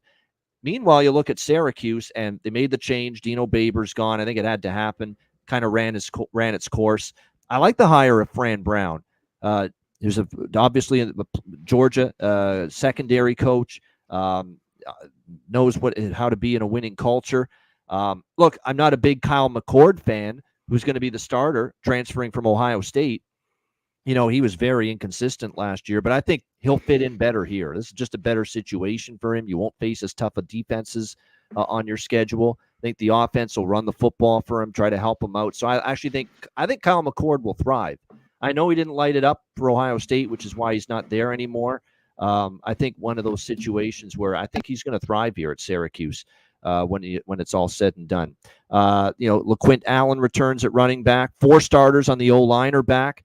The defense kind of struggled last year, but they get 5 starters back. You've got a guy bringing him in as a head coach, and Fran Brown, that is a defensive-minded guy. I think you're going to see improvement. The arrow pointing up for Syracuse. I think he's actually recruited very well. All the recruiting reports for Syracuse and the way they went about it in the transfer portal say he's brought in some talent. So Fran Brown's really done a nice job via the transfer portal and recruiting to really improve the talent level here at Syracuse. So a lot of money early for Syracuse. I don't know if that's more pro-Syracuse or anti-Ohio, who are kind of rebuilding and starting over this year. I think once they get into MAC play, they could still be competitive later on, but this is going to be a tough start to the year for Ohio. And I think Syracuse, as a favorite, is the side I would go with here in this one. C-Mac, what do you think? Ohio, Syracuse. Yeah, it's just tough. I think down, like you were mentioning, at MAC play, things could be a little bit better and could win some games. But, man, there's a lot missing from this. The QB, the defense, the offensive line, the wideouts, just all gone for Ohio. It's just it's almost start from new. The tops of just one of the teams that lost kind of everything in this one. Syracuse is pumped this year. I think, to me, this is one, if you're a little leery of laying the 17.5 points, maybe look at the team total here with Syracuse. I think they get to 30, Vanna, in this game. And that might be good enough for a cover, but I think they can score enough here with McCord. They have enough to get by. I want to see a little bit more with Syracuse, but this is a good game for them to get into. And how much do we get from Navarro at quarterback? It's a really, this is a wait and see, a watch, especially, if you a fan of Ohio or whatever, just to see what's going on here with this program. All right, Georgia State and Georgia Tech next up. This is an interesting game to handicap. Georgia Tech 22-point home favorite. Oh, Babano. 7. Yeah. I forgot to hit that. This was the game. Syracuse hasn't lost to a MAC team in 40 years. It wasn't Wisconsin. I had to correct that. I saw it here. There you go. Syracuse has owned the MAC, and they absolutely should win this game. And I think they got a chance to maybe win it by upwards of 3 touchdowns. Like I say, that's a favorite or pass for me when it comes to Ohio and Syracuse. All right, Georgia State, Georgia Tech. Look, obviously not a spot that you love for Georgia Tech. They're coming off a huge, massive win across the pond, Dublin, Ireland, in their opener against Florida State. Walk-off field goal, long travel there, long travel back, and you got to play now Georgia State, albeit at home. That's a tough spot. There's no denying that whatsoever. And I'll thank Georgia Tech for the money last week. I loved it, watching them not only cover but win the game outright. Great for my Georgia Tech over win total as well. But I'm not laying 22 with them in this spot. Here's the problem, though. Georgia State is in a rough way right now. They hired their coach very late in the spring, kind of put them behind the 8 ball, waiting that long to hire their new head coach, Del McGee, new coordinators. Really not a very good football team at all last year. My concern is, look, you're dealing with still, even in a letdown spot or a hangover spot and a tough situational spot after all the travel, Georgia Tech's going to have massive athletic advantages in the trenches with the O-line. That D-line looked a lot better against Florida State last week as well. I think it's a terrible matchup for Georgia State, and I don't trust them. But obviously, look, in this spot, coming off that kind of win with the travel back from Ireland, I can't lay 22. It's one of the easiest passes on the board for me. This game. What do you think here, C-Mac? Georgia State, Georgia Tech. Yeah, there's just too many questions a little bit with Georgia State. Can they run the football here? A little bit. I mean, there's no Granger. Like, it'd be different if he's in, what we've seen. But there's just some question marks from. They're expecting a former Georgia Tech quarter. I forgot to mention this. They're expecting a former Georgia Tech quarterback to start for them here in Zach Gibson. Apparently, he beat out Christian Vea, the Pittsburgh transfer, for the quarterback spot. I've seen Zach Gibson. He stinks. He's not good. I'm not trusting him if he's the guy for Georgia State. Yeah, there's just not enough, because this is a classic spot, but and yeah, Georgia Tech got the money for it. I want to fade them, but they look good. Like, after that first drive where they got gashed, the adjustments were made. The defense got it together, versus Florida State. Because I'm thinking, oh no, this was the bad run defense of last year. Yep. But they were well. And on that side, the offensive line looked good. Pushed Florida State around a little bit. Had 195 yards on the ground. And Haynes King, no turnovers. He wasn't great, but he ran for 50 yards. He was like 11 to 16. That's right. Yeah, for $150. Great to see that. That's what we wanted. That's what I'm like. And he does more of that. Georgia Tech will be, win more ball games this year with Brent Key. Jamal Hayes was good. Had a couple touchdowns. So I can't bet it here. I couldn't get enough to kind of swing my way to Georgia State, even though it's kind of this look. I think Georgia Tech wins. Just a classic spot. Do you want to lay these 3 touchdowns? I think if you have any attempt, if you're tempted at all to take Georgia State, I think you just take them first half. I would not trust them for the 4 quarters. That maybe sleepy early Georgia Tech, then they get things going. But yeah, for me, that's a good spot to bet against Georgia Tech, but not with a team like Georgia State for me. All right, next up, Old Dominion and South Kakalaki. We've got South Carolina, 21-point home favorites, 52 and a half the total in this game. Here's another team, kind of like we talked about just now with Georgia State. I'm a little bit worried about Old Dominion, and Ricky Ronnie had some nice early returns there when he started there at Old Dominion, but it's kind of been a steady decline since then. We'll have to see how it goes, but it looks like for him at the quarterback spot, we're going to see Grant Wilson end up being the starting quarterback once again after he got the playing time last year for ODU. Again, some good, some bad from him last year. It's going to have to improve that completion rate, but the top receivers are gone, top running backs are gone, only 2 starters on the O-line gone. The defense wasn't great last year, and still only 4 starters back overall on that defense. The schedule's tough. This is a very tough opener. South Carolina, look, they're the SEC around them. CMAC, it's a lot more difficult, a lot more challenging. I think there's going to be onus on this team here right off the hop for Shane Beamer to get off to a good start here at home against Old Dominion. And from all indications, they really like the new quarterback here. It's been pretty good in camp. They've really been impressed and talking him up here. Lenoris Sellers is going to take over at the quarterback spot. They like him. He's got a good arm, mobility capabilities as well. It's what you like to see. So we'll see how that goes for them. They do have to replace some skill position talent, but they bring in Raheem Sanders, nice transfer addition from Arkansas at running back. That should help South Carolina here. I like that addition. They do still have Amari Huggins-Bruce coming over from Louisville and Jared Brown from Coastal, even though they did lose their top 3 receivers. 3 starters back on the O-line. You like that? The defense was decent last year and now has 6 starters back, including their top tackler. Going into this season. So I know there's not a lot of pass attempts and experience for Sellers here, but they definitely like the potential that he offers. And if you look at any spring and fall camp film on him, they really like what they've seen. They think he's ready for this and could hit the ground running. So you factor in Old Dominion's in a bit of a bad way right now. This could be a run-it-up type of spot here for South Carolina. I think even at 21, I would still consider laying the points here with the Gamecocks. What do you think here, CMAC, Old Dominion, South Carolina? Yeah, Old Dominion has a few things to deal with, but I'm going to buy on them here and see what they can do. Defensive, a little bit up and down. They got the great linebacker, Henderson. Jason is really, really good. They have a couple other pieces. This team, as a dog, covered unbelievable. But man, as soon as they were a favorite, I never played them, they'd lose. only outright, or they didn't cover. They might have won and didn't cover. And I was going through it again this morning. South Carolina's at home. Place will be rocking. 3 touchdowns there. When they have things to work out, I think Old Dominion can hang in this one. I took the 3 touchdowns. And I like Beamer. What do we get from Sarah's QB?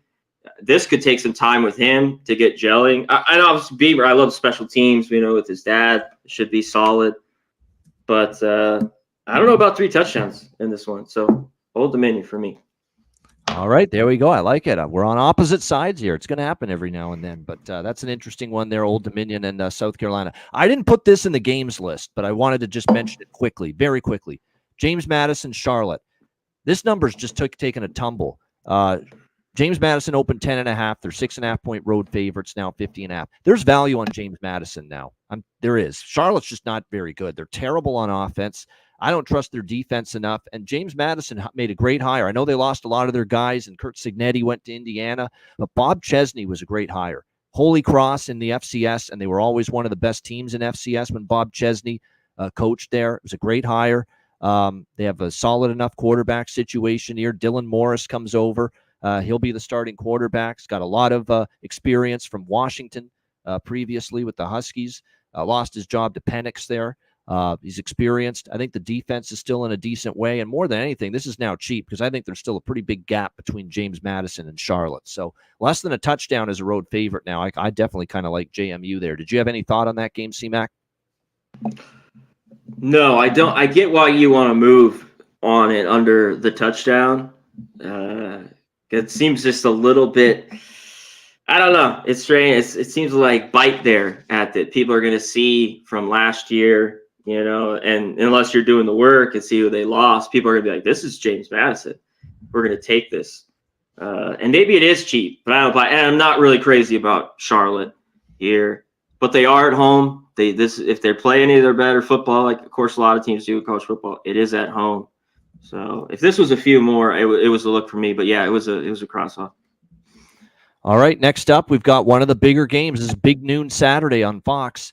Penn State, West Virginia. Penn State 8.5-point road favorites in Morgantown, 51.5 the total in this game.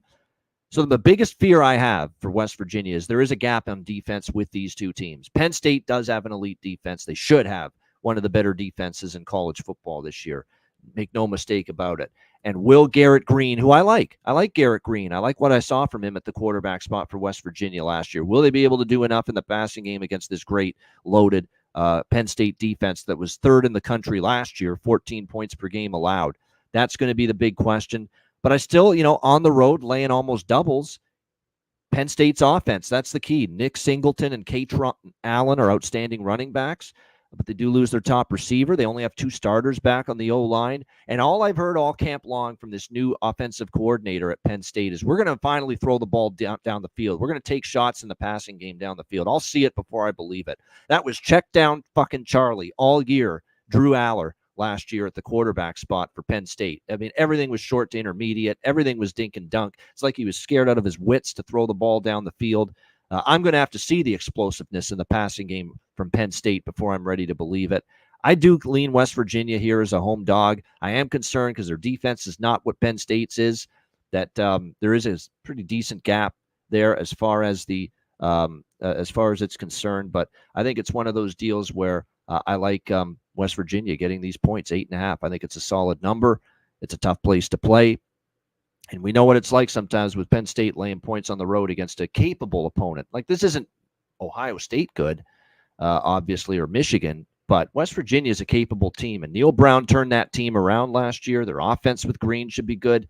Do I have concerns about defense for them? Yeah, of course, because that was where they kind of weren't as good last year, West Virginia. But I think when you look at their team, they do bring back 4 starters on D, and that does concern me. But like I said, I would still look maybe toward West Virginia here. What do you think, C-Mac, with Penn State, West Virginia?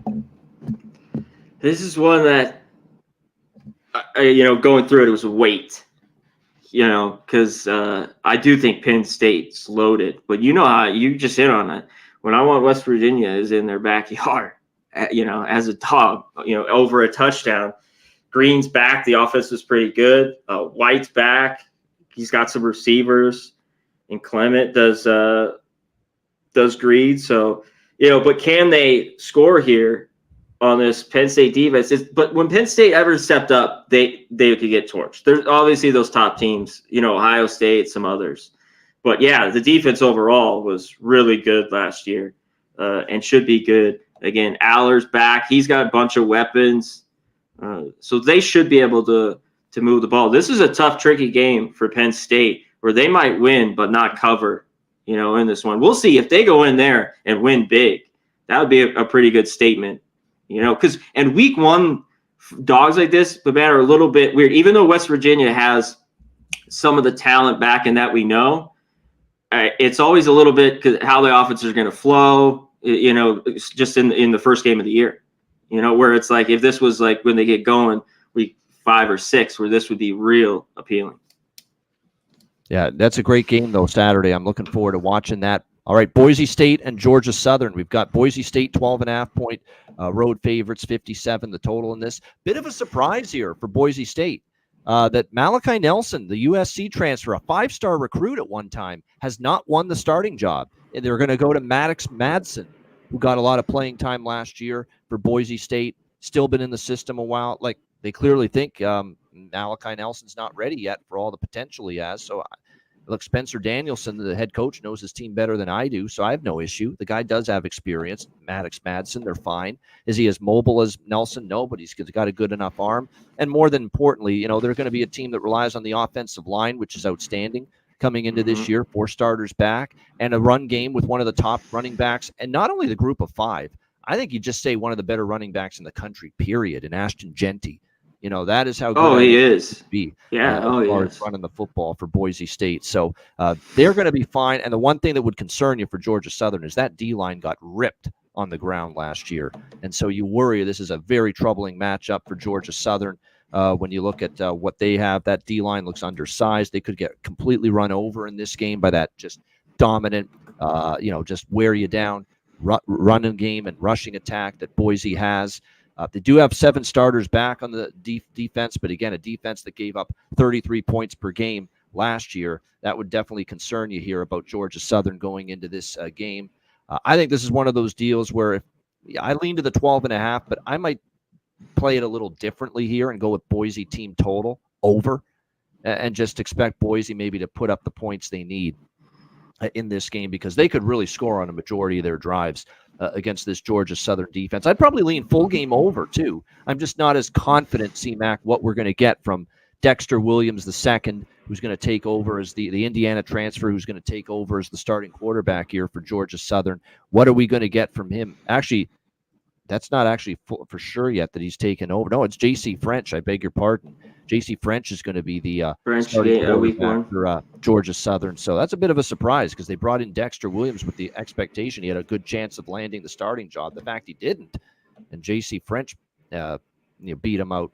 We'll see how that goes. But that's another reason why probably I lean full game over. I'm not as certain about what we're going to get from Georgia Southern's offense, but I think Boise State can have a big day offensively here. So the Boise team total over. It's going to come out later in the week. We'll see what it is, but I am interested in that. C-Mac, what do you think here? Boise State, Georgia Southern. Yeah, there should be a bunch of success for both these teams, I think, on the ground, and they both run it. That's my only thing, and I think the line's pretty sharp on the total. But running the game, big plays, teams are tackling, still could get over, certainly. But that was my little bit. And I thought the line here, at this number was pretty sharp. That's why I stayed off on the total. I don't know how much Georgia Southern could do here. I like Boise State a lot. I'm not ready to lay these 2 touchdowns here, week 1. So you got to it, maybe a team total, but in the end, I stayed off. All right, Southern Miss, Golden Eagles, and the Kentucky Wildcats. We've got Kentucky 28-point home favorites, 50 the total. This number has gone up. Hard to disagree because I think Kentucky could be really good on defense this year. This is a defense that I think this season could really be solid. You look at what Kentucky's got to work with on that side of the football this year. There's a lot to like, obviously. It was a defense last year that kind of a little bit, I think, when you look at it, had some ups and downs last year, but they got 9 starters back. They've got Deion Walker back, led the team in sacks. De'Aaron Jackson at linebacker. They got one of their top corners back. 9 starters back overall on defense. That's what you like to see. They're going to be very good on defense. And more importantly, when they step down in class against teams like a Southern Miss, they're probably going to be able to smother and shut down, a team like that on offense. 3 starters back on the O-line. Dane Key is back at receiver. And they're raving about the Georgia transfer, who's going to be their new starting quarterback here, Brock Vandergrift, going to take over here as the quarterback for Kentucky. They like him, and in camp he's been impressive. He's wowed people. They say that they think he could be Will Levis comparisons. And to be honest with you, Will Levis was kind of not as impressive to me in college as some people thought. I will give Will Levis credit. He played pretty well for Tennessee in the NFL down the stretch last year, but I thought he was more up and down than people thought in college with Kentucky. But the fact they're comparing Vandegrift to Will Levis, that kind of ceiling for him, that probably bodes well for Kentucky. I understand why they've taken some money here. Southern Miss, it's a hard team to trust, especially on the road with their offense. Their offense just didn't have much of a passing game last year. I like Will Hall, and I thought when they first hired him, it was a good hire, but tough sledding it's been for him here at Southern Miss. We'll see how it goes, but I get it why Kentucky's favored by 4 touchdowns. What do you think here, C-Mac? Yeah, this is a huge number. I get it. I think they kind of score what they want in this one. I think Kentucky maybe look to their team total, because Southern Miss, especially times of year, the defense was just not there. And on the flip side, with this Kentucky defense, how much can Southern Miss do against them? We know they want to run it. That offense is just kind of, hokey. They, how they've tried to do it the last few years at Southern Miss. When we get into conference play, and even last year that's when I want to look to them. So, yeah, I think Kentucky wins big. It's just huge number here. All right. Speaking of huge, if you think that number was huge, how about this one? CBS, their first, remember, it's been 3:30 p.m. Eastern on CBS on Saturdays for years and decades, has been SEC football. Well, for the first time, it's Big Ten football on CBS now at 3:30 Eastern, and this is their first game, Akron, Ohio State. The Ohio State Buckeyes, 50, as in Big 5-0, 50-point home favorites here, 58 the total. That tells you all you need to know about how much they think Akron's going to score in this game. Ohio's laying 50, and the total's 58 here in this game. This is a hold my nose and take plus 50 with Akron for me. Not a big bet, but we're talking 50 freaking points here. And I know Ohio State on paper has one of the most loaded rosters in college football this year. That defense in particular for Ohio State should be awesome. 7 starters back, all 4 starters on the D-line back. They're going to be able to just probably suffocate Akron at the line of scrimmage, just to maul that offensive line. That does concern me. The O-line's got 4 starters back. Yeah, they lose Marvin Harrison Jr., who's in the NFL, but you still have Emeka Egbuka returning. They got one of the top recruits overall at the wide receiver spot, Jeremiah Smith as well. Travion Henderson, the great running back, returns this year. And to give them depth at running back, they added Quinshad Junkins from the Ole Miss. So Quinshad Judkins coming in huge. Quarterback, they probably upgrade because Kyle McCord was nothing special last year for Ohio State. It was a battle between Devin Brown and the Kansas State transfer Will Howard. Will Howard has won the job. He will be the starting quarterback. Obviously, look, we saw him a lot at Kansas State. He's a guy that got better and better in his career there. Even though he did have the odd time where he kind of underwhelmed, but he definitely was a guy that improved more and more at Kansas State. But now he goes to the big spotlight here of Ohio State. A lot of expectations. They obviously should run away and hide with this game, but I mean, we're talking 50 points when you've got bigger, games on the schedule. I'll just briefly say too about Akron. And obviously when it comes to them, there's concerns. They're talking about a bottom feeder MAC team. Ben Finley, the Cal transfer, is expected to be the starting quarterback this year. 2 starters back on the O-line only, 4 starters only back on the defense. I mean, this is a tough ask for Akron, first game of the year at the Horseshoe at Ohio State. But 50 points is a lot, and you need basically everything to go right to cover a number like this. I'm going to take a small bite. Akron plus 50 here in this game. Maybe ugly. We maybe have to sweat it out. Could this be 48-point lead in the final 2 minutes and Ohio State might be driving? Sure. But like I say, 50 is a fucking lot of points for week 1. What do you think here, C-Mac? It is, and we'll see. Obviously, with this number, Akron's the team total is going to be a touchdown. I mean, is it going to be six and a half, seven? I mean, it won't be more than that with this. I mean, the total is 58 or by 50 and a half. It's basically like a 51-7 projection in this game with yes. what the total is or something like that, which actually would cover for Akron. Yeah, it would. With some of these teams with it, I always thought they get a touchdown, they'll and they don't give up 60. They could cover with these huge lines if you had 45 or more. In-state little brother too, so they're gonna give it their all, even if they're completely outmanned. They are outmanned. You mentioned they just seems awful. 16 points last year, only 250 yards. The defense was bad. They gave up 28 points, over 400 yards. And Ohio State's going to do whatever they want. This will be, a cakewalk kind of scrimmage. But they are loaded. Howard, though, is down the line. We'll see what he can do. Because I still, seen him for the last few years. Can he keep that job? I don't know. He's looked very good at times, and he has looked awful with some bad interceptions. But for now, hand the ball off. You got Henderson and Judkins. You got those two guys, solid receivers. You don't have to too, do it all if you're Will Howard, 100%. Yep. Yeah.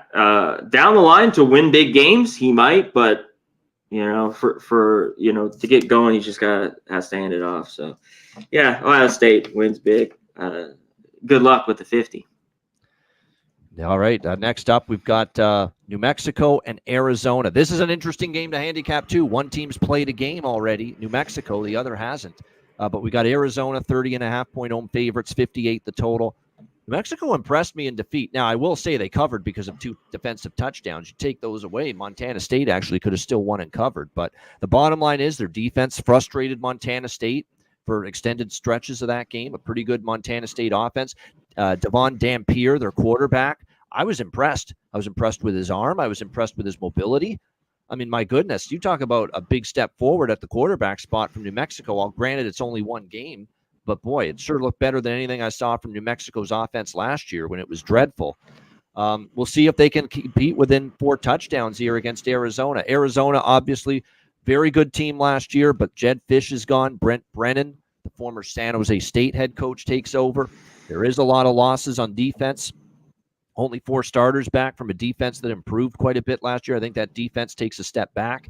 4 starters on the O-line, though, for Arizona. That's a good sign for them. Even with Jed Fish leaving and a new head coach, they still have 4 starters back on the O-line.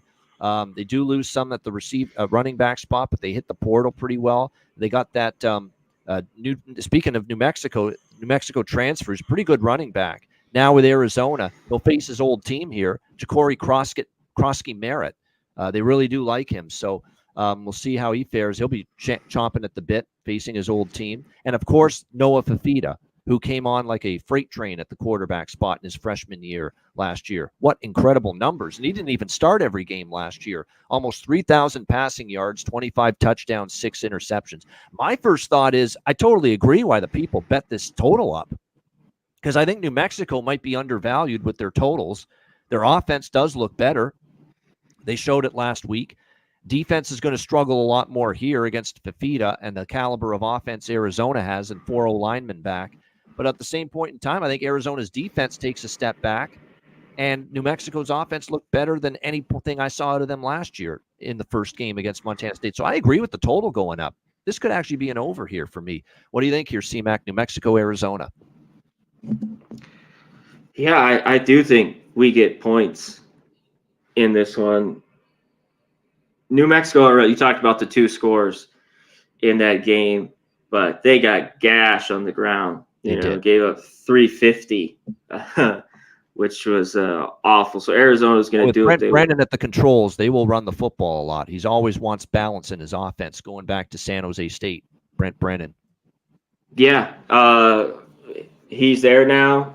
Solid offensive line. I'm huge Arizona fan from last year. Fifita's kid's the guy. I think we were on him before anything that happened. And he's going to be great this year. They had the great wideout too. McMillan, the big kid, 1,500 yards.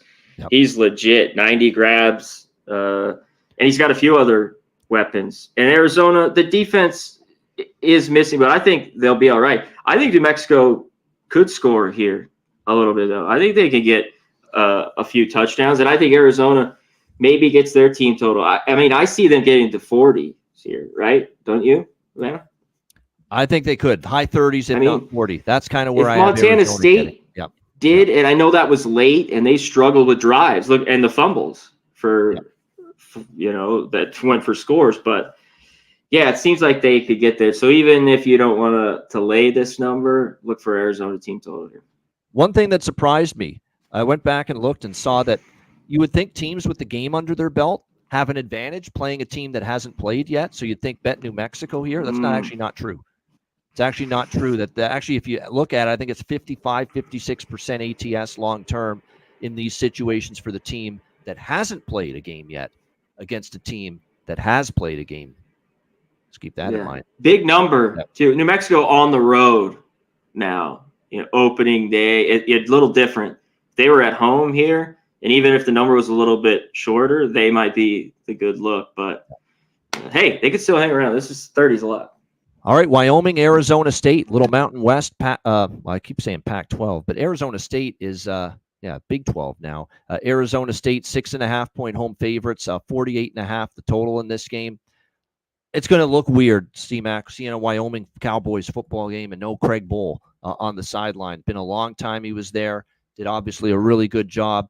Jay Sawville, the defensive coordinator at Wyoming, slides over to become the new head coach. I think it's actually, as far as continuity, I don't think that things are going to change all that much.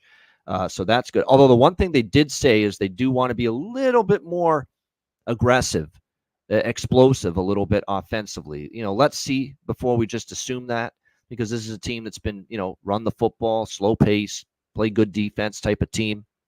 They really like their new quarterback, Evan Svoboda, who's going to get the start here this year for Wyoming. They do like the potential, the upside that he brings to the table. They've said nothing but good things collectively across the board, the coaching staff, about what Evan Svoboda could be at the quarterback spot here for the Wyoming Cowboys.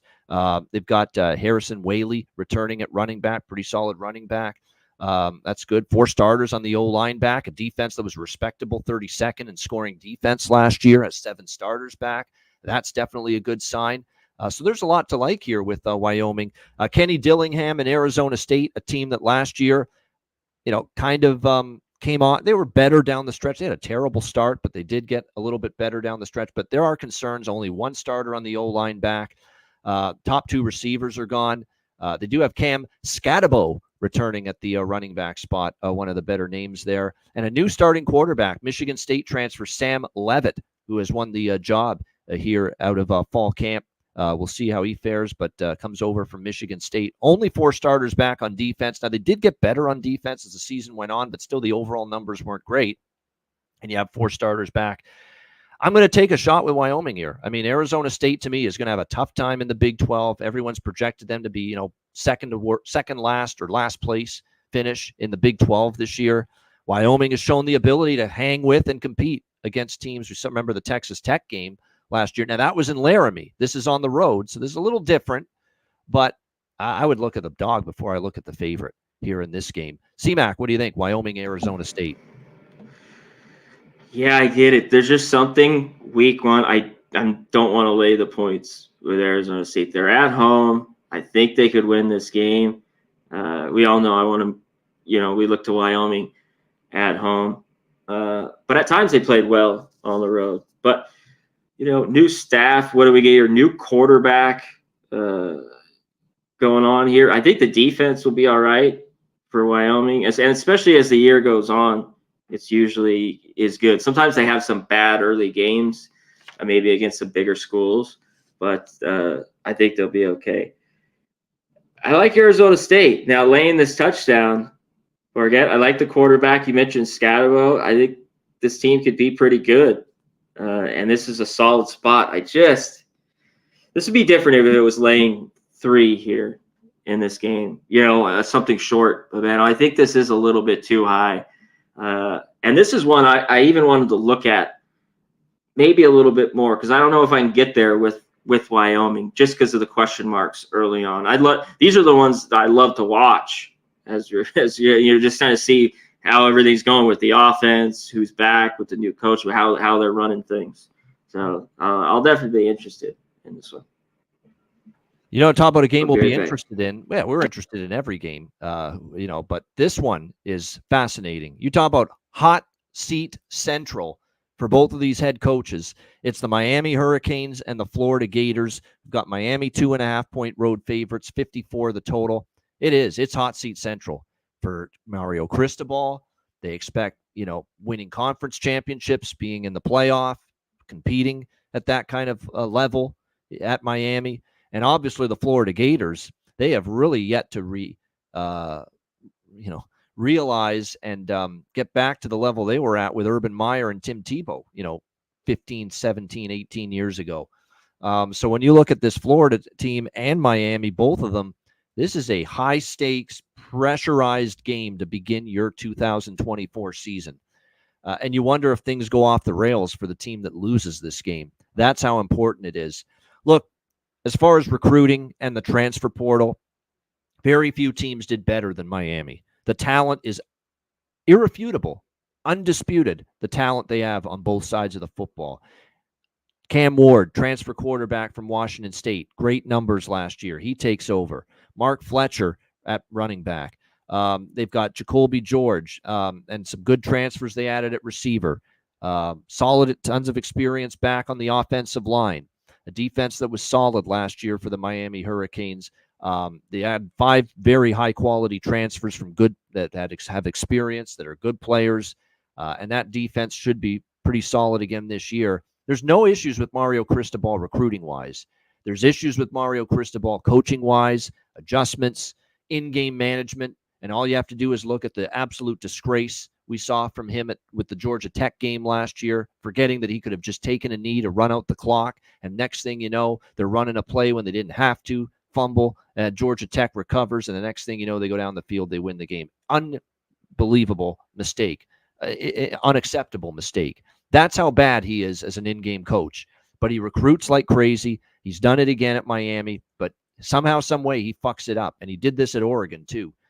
Games that they should have won, and Mario Cristobal got in the way. And that's the biggest concern I have for Miami. They're a loaded football team roster-wise, but Mario Cristobal finds a way to not get it to go down properly.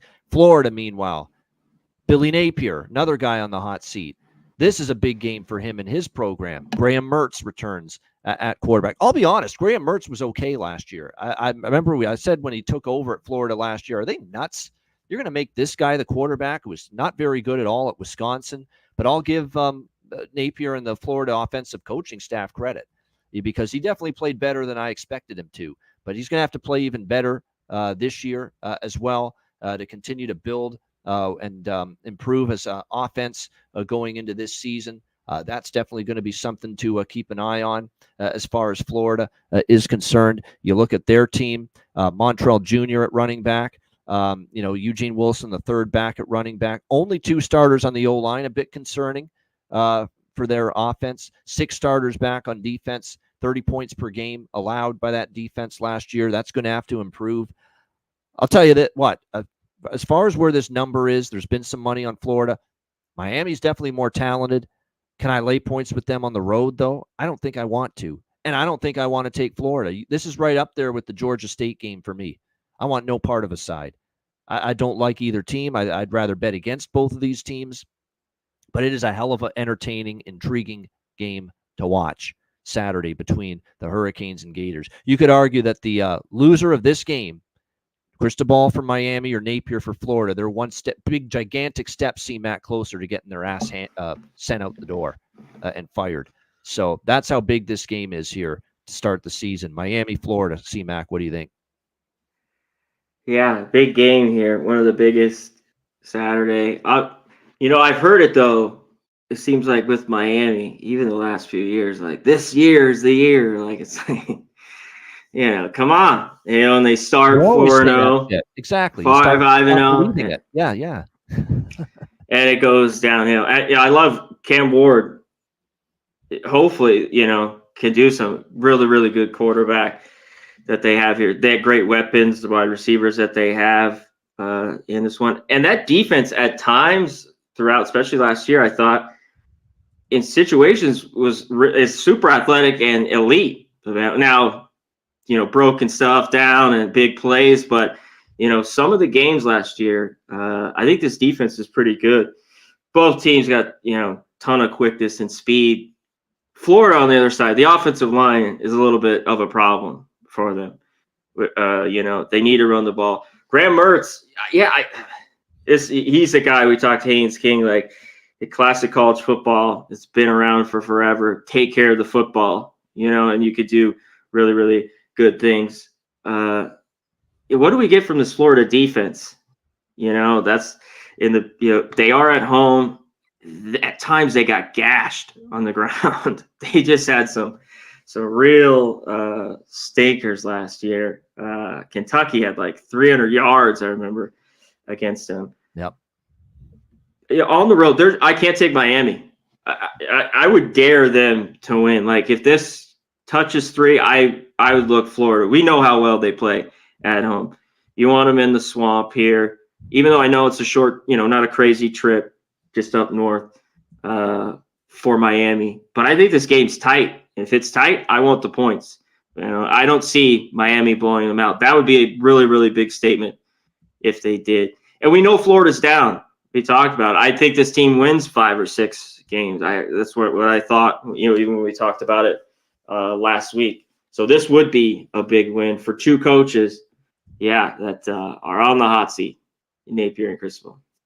Yeah, you're right about that. As far as being on the hot seat is concerned, it's going to get scary how you gotta win. Pressure is going to be on the coach of the losing team in this game. I wanted to mention special teams in this because Miami's got a great kicker, one of the tops. Forget his name, Barella, and Gators have one of the top punters in the country. Just big. I always think of that at field position. He's another All-American. Both these guys, preseason All-Americans too. Crawshaw is the Florida guy. He's got a big leg, one of the best punters. So that little things like that could play big in this game if it's tight. That. Yeah, there's no doubt. Yeah, you're right about that. Special teams could play a big role. You're right. These are good special teams units here that both of these teams should have. So it's going to be interesting to see how that plays out. But no doubt. I think when you look at it, it's going to be interesting to see. I think. Let me see here. Yeah, you're right. They are good kickers, both of them. All right. Next up, Colorado State, Texas. Texas 32.5-point home favorites, 59.5 the total. So I do think Colorado State's a team to watch out for this year. As far as I think they'll be better. Are they ready for this trip to Texas? That remains to be seen. But Braden Fowler-Nicolosi takes over at quarterback. He's got to cut down on interceptions, too many, but he also had 22 touchdowns, 3,500 passing yards. There's good arm talent with this guy, Braden Fowler-Nicolosi. Just got to cut down on the mistakes. Justin Marshall will take over at running back. 4 starters on the O-line back, which is great. I think their offense could be pretty good this year. Will it work on the road against Texas? And their defense is going to be the question. 6 starters back on defense. That was the area that had issues last year for the Rams. We'll see if they can improve on that this season. Texas, of course, first game for the Longhorns in their new home at the SEC. They'll be amped up for it. But I'm already reading here that they've got some injuries in camp concerning, especially in the trenches, O-line and D-line. Quinn Ewers back at quarterback. They do lose a lot at receiver and tight end. That's going to be interesting. Lots of transfers brought in, but they did pretty good. Silas Bolden from Oregon State, Matthew Golden from Houston, Isaiah Bond from Alabama, who had one of the big catches last year. He comes in for Texas at receiver as well for them. 5 starters on defense. It was a top 12 defense last year, so they should be pretty tough to move the football against. Am I just crazy, or did Quinn Ewers look okay but not great at times last year? People making him out to be this great, phenomenal quarterback. I think he's got to take another step to look at like that this year. I thought he was okay. I don't think he was phenomenal last year. So Quinn Ewers is going to have to play well. And if he doesn't, there's a certain man with some big quarterback lineage and heritage in his own family ready to take his spot, talking about Arch Manning. So I think there's going to be, onus on Quinn Ewers. You're going to have to play well at quarterback here for Texas because of these growing concerns I have with some of these injuries for Texas. I actually did jump in with Colorado State a little, put a little plus 32.5 in my pocket. It's a big fucking number here for this first game of the year, especially if Texas is a little banged up in the trenches going into this game. C-Mac, what do you think here? Colorado State, Texas. Yeah, one thing with Colorado State, the defense isn't great, and Texas should be able to move the ball. But this team, you talked about Fowler, Nicolosi, he could sling it here. Torrey Horton, the wide receiver, is back. Maybe they can make some noise. Texas solid defense all year. Total defenses were 34th. Pretty good from start to finish. And I think they'll be pretty good this year. Yeah, I thought, was he great? No, 22-6 picks, and he had great wide receivers. He's got to deal with a whole new, group of wide receivers. Very good, of course, is Texas. They bring him in, but we got to deal with that. Safety running back, Baxter getting hurt isn't great, but I think in the end they'll be fine at running back. I like it too. I think Colorado State, if the defense, they're going to give up, but if they could score here, Van, a little bit, I think they can hang within the number. I agree with you here. I think this is maybe a bit too many. All right, we go to UTEP and Nebraska. Next up here, Nebraska 27.5-point home favorites, 49 the total in this game. Everyone that is following Nebraska in spring and fall camp, now that they've confirmed he's the starting quarterback, they are raving about this 5-star freshman Dylan Raiola, who's going to take over as the starting quarterback here for Nebraska. They love the upside. They love the accuracy he showed not only on the short intermediate passes, but the deep ball as well. Really rave reviews for him, but let's see what happens when, again, it's a 5-star recruit quarterback here to Nebraska. So lit it up in high school. Let's see how he does here. That's the big question. They do have replace their start running back. Top player in receiving is gone as well, but they do still have Jalen Lloyd back, and they did do a decent job in the transfer portal. 3 starters on the O-line back, which you like to see, and the defense is what took a huge step forward for Matt Rule and the Cornhuskers last year. 18 points per game allowed. Defense kept them in so many games last year, and that defense brings back 7 starters. So there's a lot to like on defense. And look, that talent, there's no denying. This is the most talented Nebraska team in many years, and by far on paper, the deepest team, the best roster that Matt Rule's had since he's been here. But how many times, we've got to see Nebraska win those close games. We've got to see Nebraska get over the hump, win the games they should, stop killing themselves with mind-numbing penalties, terrible turnovers, which have just hurt them year in and year out. Can they clean up the penalties and the turnovers? If they can, that's a very talented team. Here's the thing about UTEP. The bottom fell out last year. Out goes Dana Dimmel. It's been a program in decline here the last couple of years. Dana Dimmel did a nice job, but they've kind of went backward the last couple of years. Scotty Walden's the new head coach, Austin Peay head coach from the FCS. He brings over a lot of Austin Peay guys. This reminds me of what Kurt Cignetti's doing with Indiana. He's bringing a lot of his players from the his team over to the new team, and Scotty Walden's doing that with UTEP. So the continuity actually should be okay for UTEP. And this is a talented Austin Peay team in the FCS. They were a solid team. There's talent there. No starting O-lineman returning is concerning, but 5 starters back on defense. We'll see. Scotty Walden did a nice job. There's just so much unknown with them. If the continuity's there and these guys prove they can step up in class, UTEP may actually not just be improved, but quite a bit improved.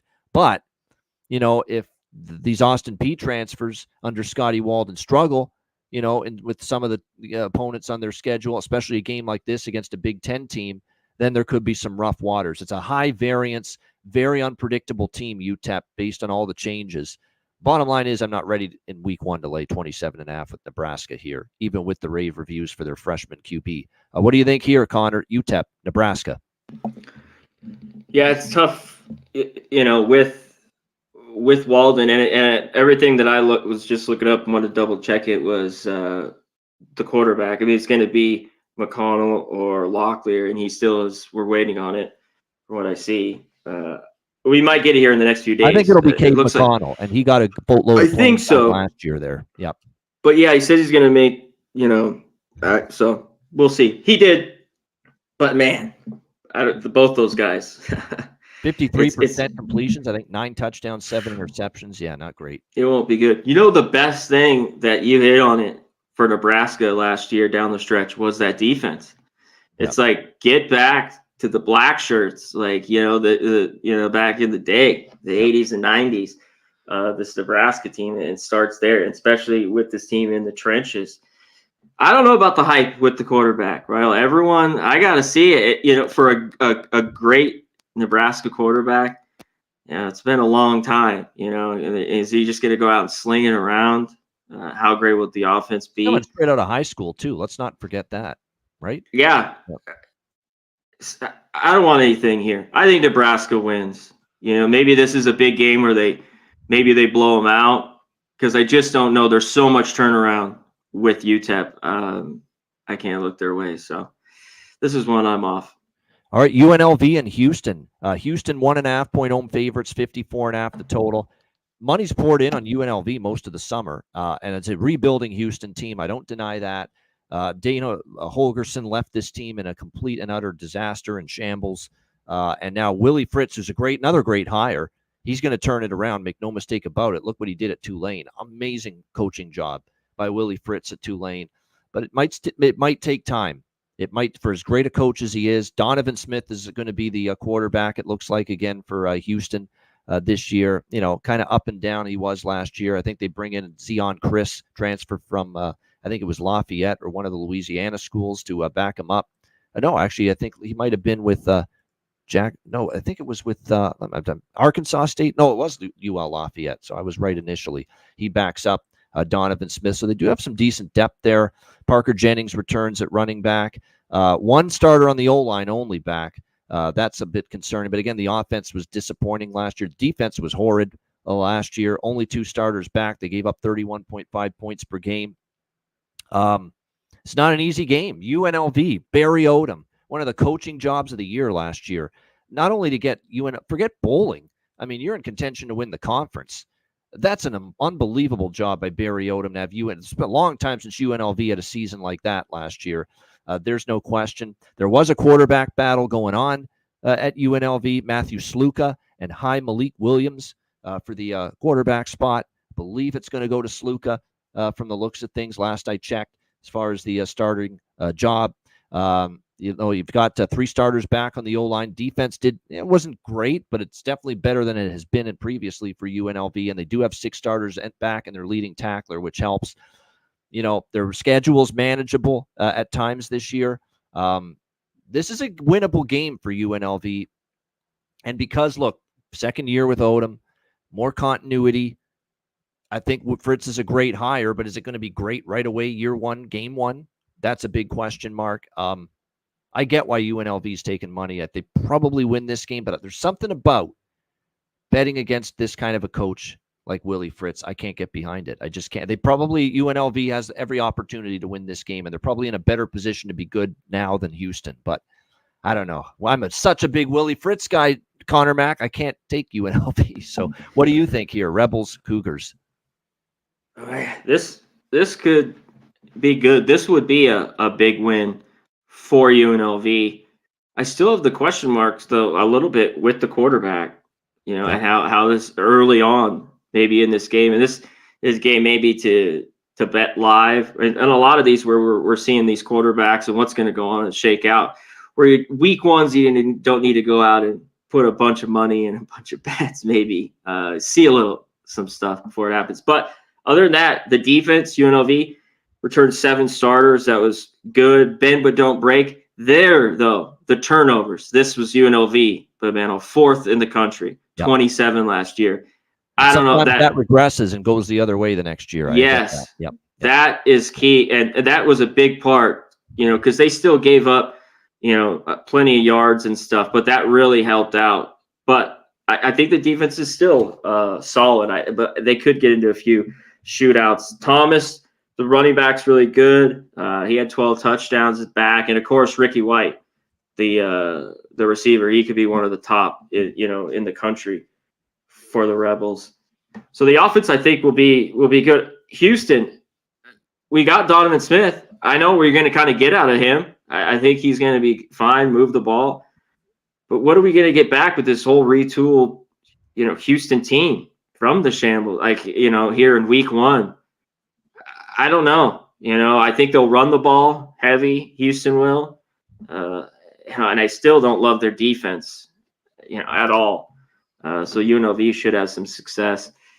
Over? Can we get an over here? I know it's week 1. This is one I'm just going to, but I'm leaning heavy to this over. What do you think? I would too. Now, Maava and Brumfield, the 2 quarterbacks from last year, are gone for UNLV. But yeah, we'll see what happens with Sluka what we can get. Malik and high Malik Williams here for the whoever gets the job. And that goes to the live thing. Like if it starts out a little bit slow, and we've seen these second halves where the points have gone, shot out a little bit in these week 1s. Yeah, and how much will this defense? I guess they're going with the 3-4 that I was going through with Houston. Yeah, we'll see if it'll work. All right, next up, we've got Virginia Tech and Vanderbilt. Virginia Tech, 13.5-point road favorites, I should say. This is in Nashville. The total 50.5. Virginia Tech, obviously, there's a lot to like. Absolutely, this is a team, I think, that's a dark horse to win the ACC this year. We've seen the improvement. Obviously, last year with this team down the stretch, we saw how much better they started to play once they made the quarterback change. They benched that freaking useless tit, Grant Wells. I'll never forgive or forget that, the way that guy played for his time at Virginia Tech. Kyron Drones took over, and that's when the offense got going. There's a lot to like on that side of the football with Virginia Tech. He does have to, Drones got to continue to polish the pocket passing ability, but great mobility, great athleticism, tons to like there. They got Bayshul Tutton back at running back. Top 2 receivers, Daquan Felton, Jalen Lane are back. All 5 starters on the O-line. That's huge for Virginia Tech. 7 starters back on a defense that got to middle of the pack, but certainly better than it's been. Definitely plenty to like about Virginia Tech. You understand why they're double-digit road favorites here. But Vanderbilt under Clark Lee, look, they did some nice things. They bring in or Diego Pavia, quarterback here, to take over for this Vanderbilt team at the quarterback spot. That's a positive for them going into this season. Obviously, what's been the issue for Vanderbilt in the past, they've had issues on the defense. There's no doubt. 38 points per game allowed last year is another bad defense, but their leading tacklers back, 5 starters back. They could be better on that. They should be better on that side of the ball. Here's the concern. Even though they bring in a very experienced, very good quarterback, and Diego Pavia did great things at New Mexico State, they have their running back as well back, but the top 4 players at receiver are gone, and only 1 starter on the O-line is returning this year for Vanderbilt. So that definitely is a bit of a concern.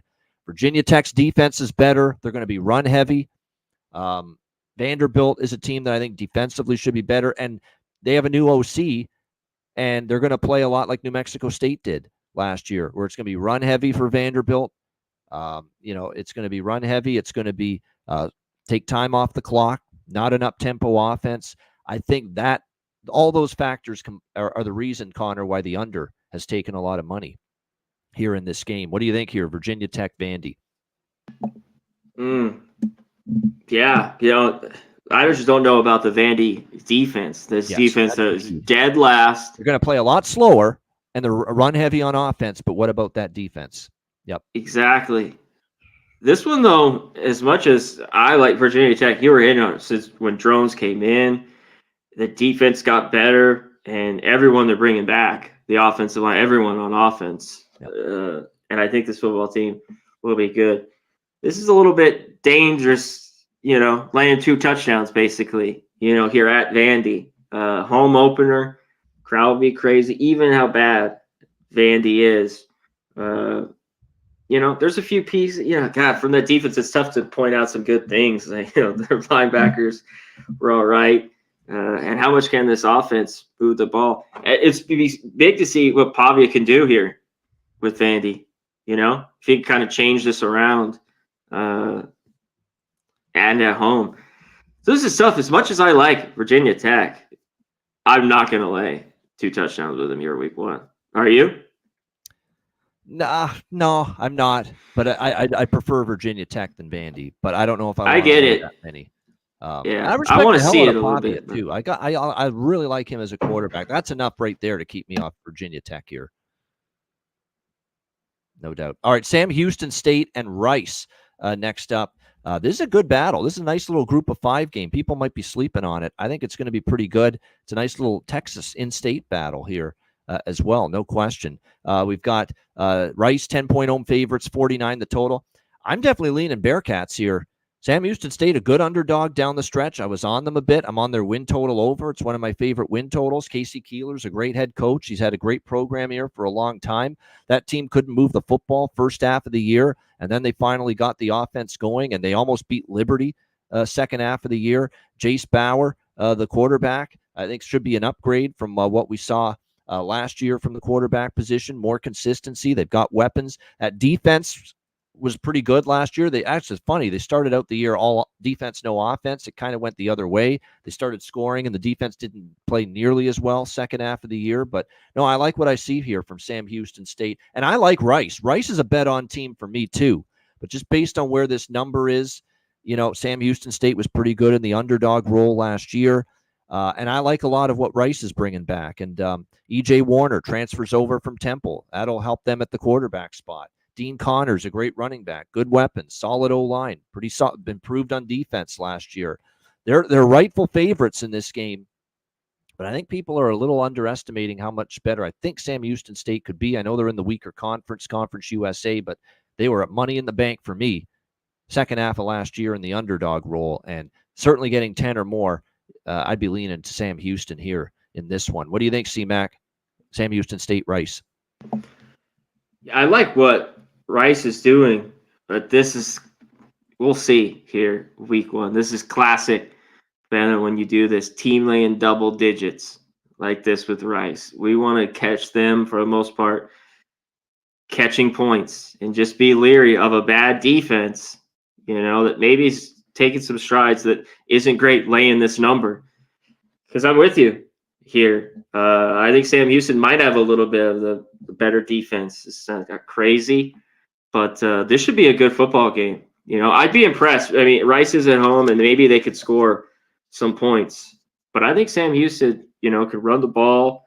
And the defense did lose some key guys. That linebacker Williams, was the safety Crosby, I think.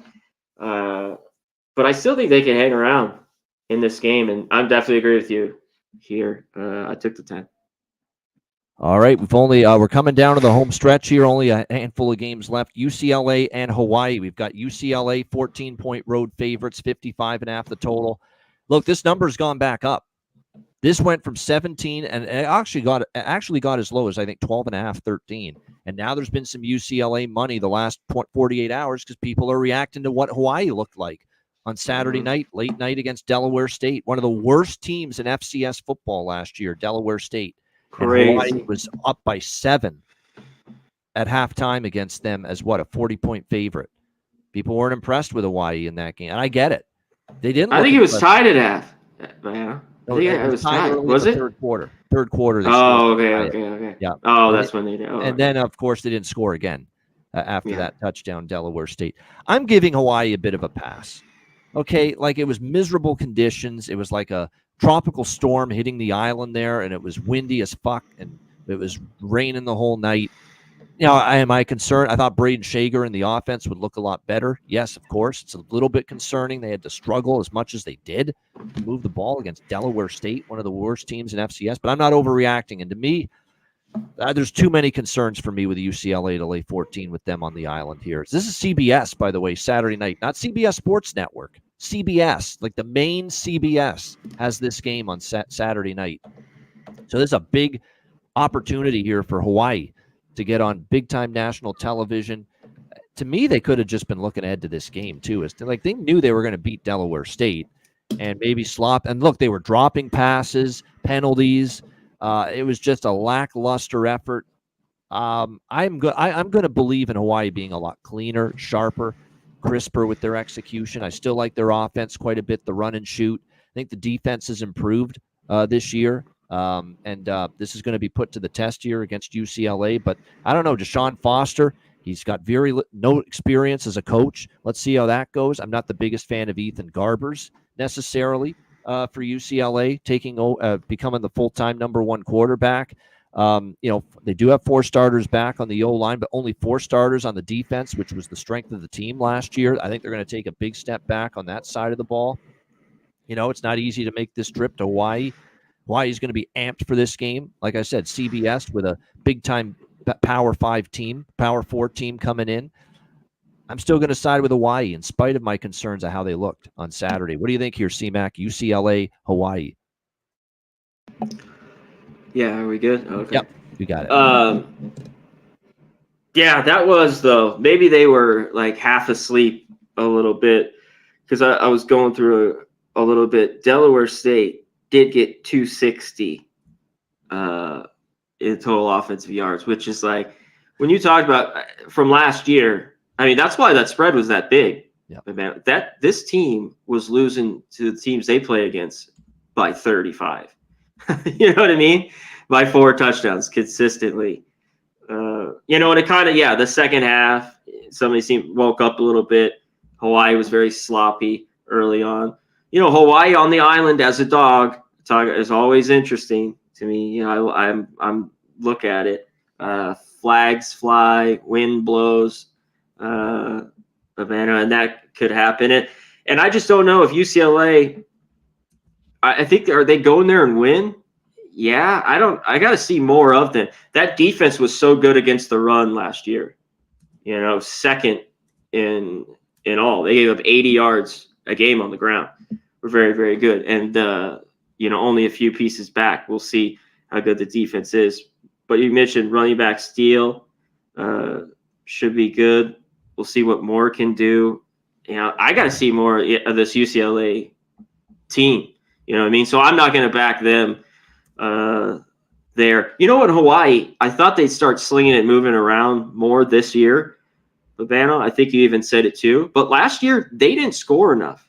They did not score enough points, this offense. Is that going to get better? I think so this year. But, they're it was tough times for them some games to get some scores. So that's why this total, as of now, I'm off as well. I need to look into it a little bit more this game. All right, next up, we continue along here. We've got Western Kentucky and Alabama next up. Alabama 31.5 point home favorites, 59.5 the total in this game. I'm one of those people that don't think Alabama's the world is falling apart around them because Nick Saban retired. I don't think that one bit.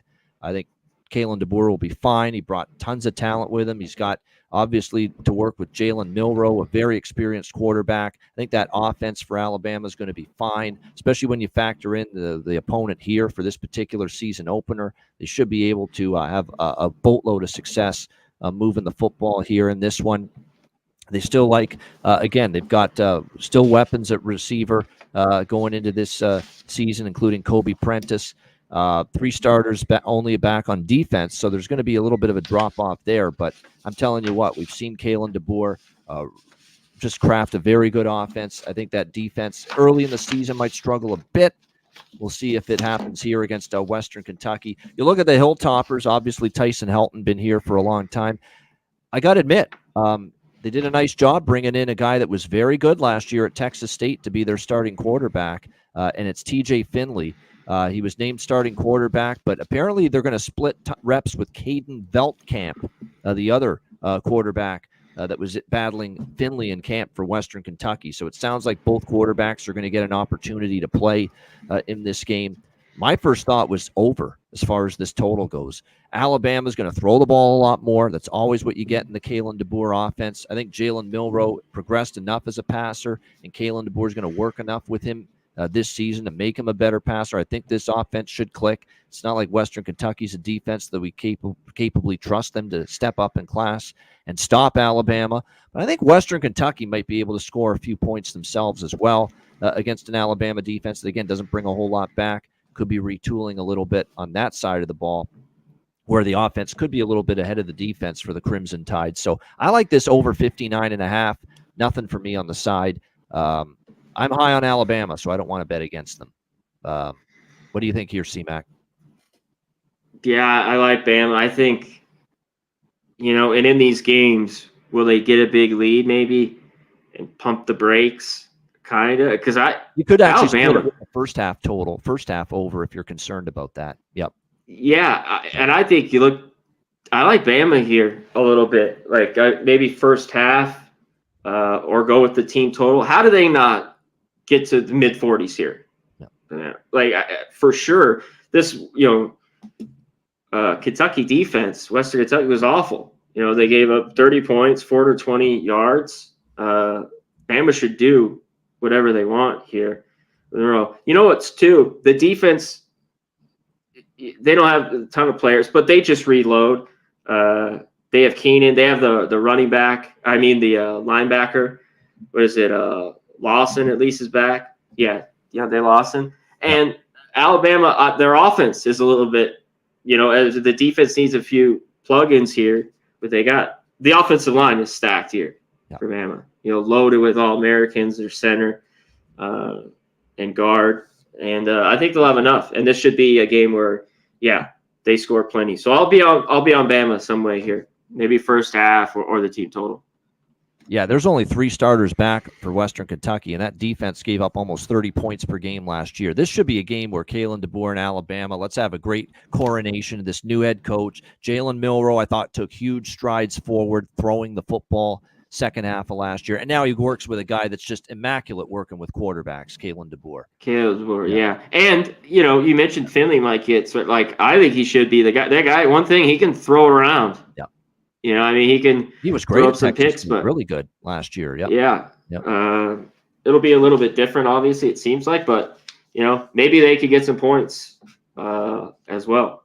Pretty sure when he was at Washington too, Kalen DeBoer was a pretty good coach as far as, especially against non-conference teams, out of conference games. I think his Washington games when Kalen DeBoer was there, more often than not, they went over the total. So that's another thing to keep an eye on here. All right, Fresno State and Michigan. This is your NBC Big Ten Saturday night game coming up this week. Michigan 21.5 point home favorites, 45.5 the total.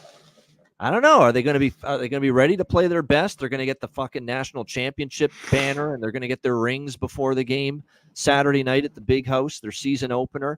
But a lot of faces, especially on offense from that national championship team, are no longer there. They're starting over completely at receiver.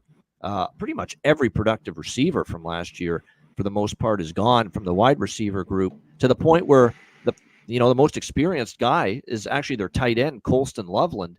He might become like Travis Kelce to this Michigan team for Alex Orji, who's likely to be the starting quarterback here for Michigan, where there's so much questions at receiver. Let's just give it to the great tight end that we have, Colston Loveland, all the time. So he's one of the top tight ends. But and he was great last year with J.J. McCarthy as well. And, of course, J.J. gone. Donovan Edwards, though, is back at running back. They do have Samaje Morgan back, so that should help. But Loveland, to me, is going to be the focal point, I think, of this passing game. But the O-line, there is concerns there with no starters back on the O-line. Sharon Moore, great job filling in when Jim Harbaugh was suspended last year as the interim. But now you're the guy that's got a game plan. You're the guy that's got a scheme. You're the guy that's got to oversee the day-to-day operations now going into game week. So let's see how he handles that, Sharon Moore, now that he's in that role. The defense, though, should still be very good. Awesome defense last year, 10 points per game allowed, 7 starters back, 2 leading tacklers back, but they did recruit very well on defense. Should be more of a reload situation for the Wolverines. And that could be trouble for Fresno. I don't like that it was a late retirement for Jeff Tedford. Kind of threw things in chaos a little bit. Tim Skipper takes over now as the interim head coach. But Mikey Keene is a capable quarterback. Malik Sherrod is back at running back. The problem is the defense is the strength of Michigan. They're definitely further ahead on defense than offense to begin the year, and there's only 2 starters back on Fresno State's offensive line going into this season, so that's concerning here in this matchup. The defense was capable for Fresno last year, very solid, in fact. 5 starters back. They only gave up 22.8 points per game. Mikey Keene I like. I don't love the offensive line situation, though. The defense actually should be pretty solid. This is a pretty solid, good Fresno team in the Mountain West. The question is, can they compete here? I think with JJ gone, the question is, how good's Orji going to be? Who's going to step up as your big playmaker down the field at wide receiver? The O-line's got nobody back. That's a huge concern when you're laying more than 3 touchdowns. The pomp and circumstance before the game of getting your rings and getting your championship banner. I don't know. I'm trying to talk myself into Fresno here at more than 3 touchdowns. I'm leaning that way. We'll see if I get there by Saturday. What do you think here, C-Mac? I know. I've been looking at them kind of the last few days, because there will be all the celebration there. One thing when Harbaugh wasn't there too, I noticed, but they relied on it. It just run it, and they had an amazing defense. But I thought the play calling when he was gone was even way tighter. But man, now does that open up a little bit?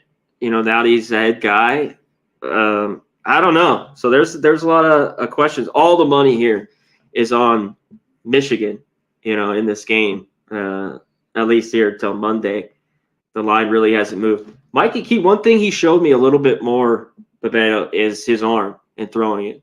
Where I had question marks back when he played for UCF. But they got solid running back, Gerard, like you talked about. Eric Brooks, good receiver. The defense is still kind of hit and miss at times. I think this game is lower scoring. Obviously, we got a low total here, 45.5. I'm leaning under a little bit, and that makes me lean to the dog here with the points. Dog and under. I think I would lean under too, because I don't think Mikey Keene and Fresno's offense against look, Michigan's strength. That's still very good. Yeah, very good. 7 starters there, where they will be very good. Yes. Yeah, I agree with that 100%. So under definitely would be my lean here. All right, this is the final Saturday game, and then we've got Sunday night and Monday night a game there each night. But we wrap up the Saturday slate with Notre Dame and Texas A&M. This should be a good one. Texas A&M 3-point home favorites, 46.5 the total. I'm drinking the Mike Elko Kool-Aid. This is a guy that I cashed tickets with left and right, hand over fist with Duke the last couple of years. What an improvement. What a job he did there. I believe in this coach. I know Texas A&M underachieved the last few years under Jimbo Fisher, but my goodness, they're just going to be so much better coached, I think, now with Mike Elko. It was a slam dunk hire, home run hire for the Aggies. I like that Connor Wegman is now healthy. He played very well before the injury. They have both starting running backs, Amari Daniels, Le'Veon Moss back, 3 starters on the O-line. That offense, even with the injury to Wegman, still put up 32.9 points per game last year. And they're going to improve on that, I think, with a healthy Connor Wegman, because I like him at quarterback. The defense was actually not that bad last year for A&M, but should improve. 4 players back. They went transfer portal heavy and brought in some really good experienced talent on defense in the transfer portal. Really nice job by Mike Elko using the portal to his better to Purdue, that D end. Yes. What's his name? Scruton? Nick Scorton. Scourton, I think is actually how you say it. Yeah, he's excellent. That was a great ad. He's going to be an impact right away. They're going to get a pass rush now, more so with that guy. And that's troubling because guess what? Notre Dame, I think the left tackle got hurt, and he's out for a long period of time in camp. That's a significant injury to Notre Dame. I do worry about that. I love Riley Leonard. Who loves me some Riley Leonard? But who knows all about Riley Leonard? Oh, yeah, Mike Elko, the new head coach at Texas A&M, who had him at Duke as his quarterback. I think that's advantage A&M as far as game planning and prep. He has to prep all summer for a guy he watched for 2 years, quarterback his team at Duke. That is definitely advantage, in my opinion, for Elko and the A&M coaching staff. I agree with the money they've taken. I think I'm through the roof on Texas A&M this year, how optimistic I am for them. I'm on their win total over. I have a piece of them to win the SEC, to get into the playoff.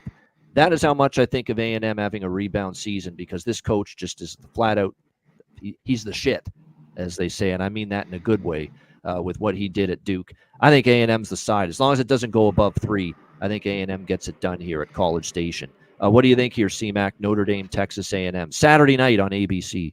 Yeah, Saturday night at home. One of the better places, the home field that A&M has. Wegman, I think, will be pretty good. He could struggle, though, here. This is why I like the under in this and the game. Injury on the offensive line now for Notre Dame. That's good for the under. Yeah, they're dealing with a few things with that Notre Dame offensive line. And and we'll see. And I like Riley Leonard. But one thing, that A&M defense is very good, and we already talked about it. Turner too, great, D lineman that they have for A&M, and we'll see how good the secondary will be. I don't know if there's just a ton of explosive plays. One thing where Notre Dame was great last year, and they're going to be good this year, is the defense, though. That's why I like Sunder. I mean, defense travels. Their D tackle Cross is good. That Kaiser, the linebacker, Morrison, the corner. I mean, they're pretty loaded defensively as Notre Dame. So I think that comes in here and keeps them in this game. There'll be a few other things. I haven't moved on the side. I definitely like the under. I get the move to A&M, though, here with everything that's kind of been going on. And we'll look to it. And can that Notre Dame hey, it's Notre Dame. Usually they churn out offensive linemen, through the years. But that D line is that's the strength. That defense is it this year. And for me to say that, it's one of some of the better guys, that these guys are all American second, third team. I think they'll be really good. And I think this would be a really good football game come Saturday night. It will be. And I would lean under. I think there's less questions marks about the defense. Both defenses are very good, projected to be very good. I think A&M's definitely improved on offense, and I think that's going to be the difference. I just think Wegman and the A&M offense is in a little better spot here to put up points and be a little more productive than Notre Dame. With Leonard coming off an injury, Elko knows him inside and out, his weaknesses, his strengths, how to shut him down. The O-line concerns, only 2 starters back, and one of them got injured in camp. So that's concerning for Notre Dame. So, yeah, under lean for sure. I like A&M, though, to win the game. All right, Sunday night, LSU, USC. This is going to be in Connor Mack's neck of the woods here. Allegiant Stadium there in Las Vegas. We've got LSU 4.5-point road neutral field favorites. 63.5 the total in Las Vegas. Sunday night football, college style. I'm not laying 4.5 with LSU and that defense until I see it. That was an atrocious, miserable defense for Brian Kelly's team last year. They couldn't tackle. They didn't get any pass rush. They were shredded in the secondary. It was the whole gamut of problems on defense for LSU. That unit's going to have to show me they can get better. They have 5 starters back, but it was just absolutely abysmal on that side of the ball from them last year. So do they go from horrible to okay, or do they go from horrible to good? I think that's a pretty big jump to ask. I do like the offense still. I know Jaden Daniels is gone, and that's a huge hole to fill, a Heisman Trophy winner. But Garrett Nussmeier is very experienced. He can throw the football well. He knows the system. He's been here now for a few years. It's a good fallback position to be in, losing a guy like Jaden Daniels, when you can have a guy like Garrett Nussmeier taking over. New starting running back. They do lose a couple receivers, but Kyron Lacey at least is back at that receiver spot. They did hit the transfer portal, brought in some good players. 4 starters back on the O-line, which is good for LSU. So even without Jaden Daniels, I think that offense is still going to be pretty good. And Nussmeier is a capable quarterback. I got to see it from the defense because it was just horrendous at times last year, most of the season, before I'm ready to trust them to be better. And then on the flip side, LSU loses Jaden Daniels, obviously a Heisman winner last year. Heisman candidate the last couple years, Caleb Williams, gone from USC. But kind of like with LSU, Nussmeier is a very capable replacement. They have a very capable replacement, too. If you saw Miller Moss in the bowl game, Miller Moss was excellent for USC. He looked ready. He had a great arm.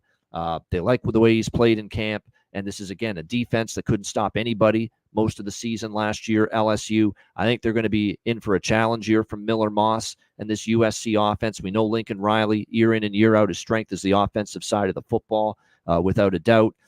There is only 1 starter back on the O-line. That is a mild concern. Can LSU take advantage of that? You could say that's whether they'll be able to is a question as well.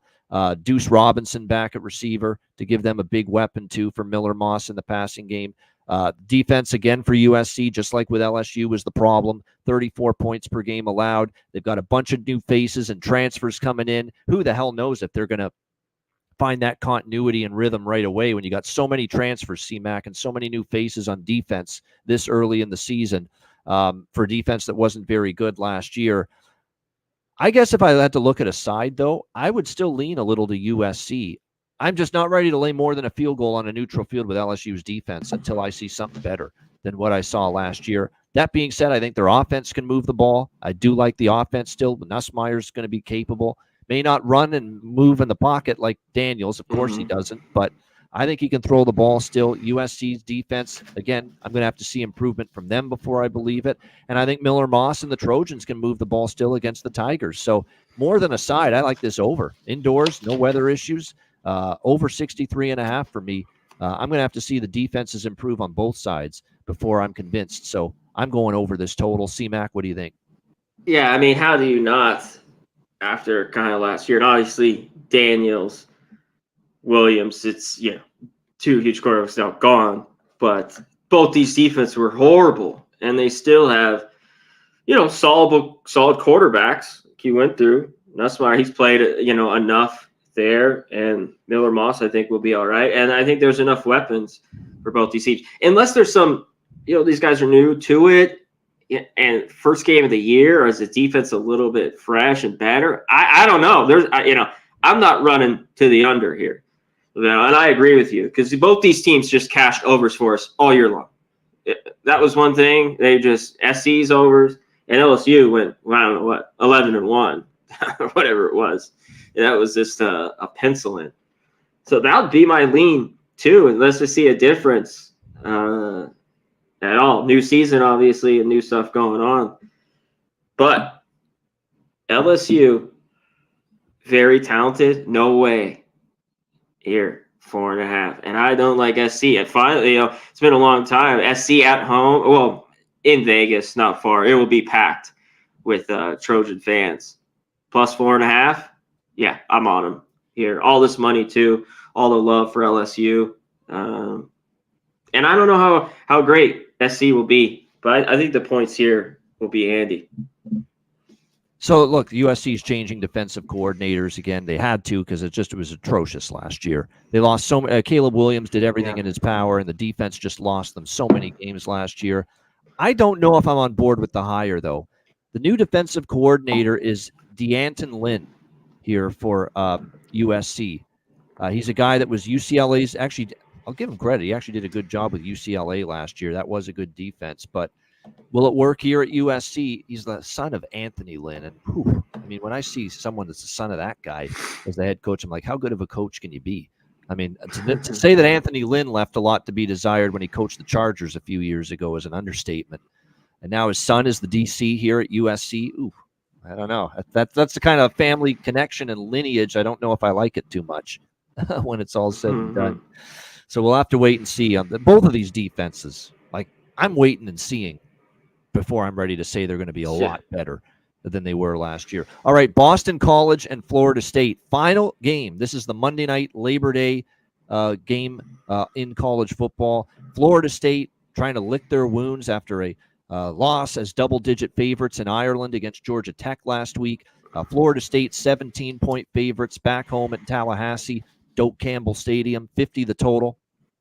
Look at the reaction in the betting markets, C-Mac, to that game from Saturday against Georgia Tech, because just a few days ago, Florida State was 20.5 point home favorites in this game, and it's been a 3.5 point move since Saturday's loss to Georgia Tech. Florida State now just 17. The money's poured in on Boston College. Now, again, Florida State's played a game. Boston College is not. And long term, it's about 56% ATS for the team that has played a game. Or actually, it's 56% for the team that hasn't played a game, I should say, ATS. So it's better, actually. It's been more of an advantage for the team that hasn't played a game yet, which BC hasn't, because they get to sit back, watch the film on their opponent who played that game. It's not better for the team that's actually got a game on their belt based on past results. So that's another thing that points to Boston College. I just worry it's moved too much, but I'm very leery, even in a bounce back spot, to lay 17 with what I saw from Florida State. I saw a D-line that, and I was laughing at people that were in the scouts that were saying this was the best defensive line in the country. You lost Jared Verse. You lost Braden Fiske. You lost so many good players from that deal. What, you just think you're going to be as good, or some people said even better?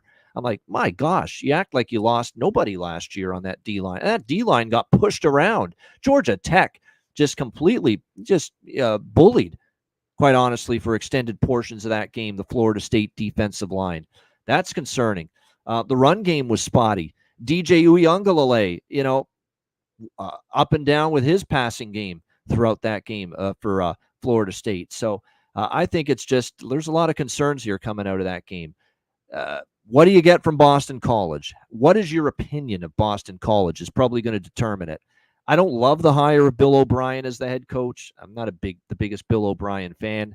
I don't know how this is going to go, but I guess you could do worse. Thomas Castellanos is another guy that's got to work on his accuracy, cut down on the interceptions. He had 14 of them last year for Boston College.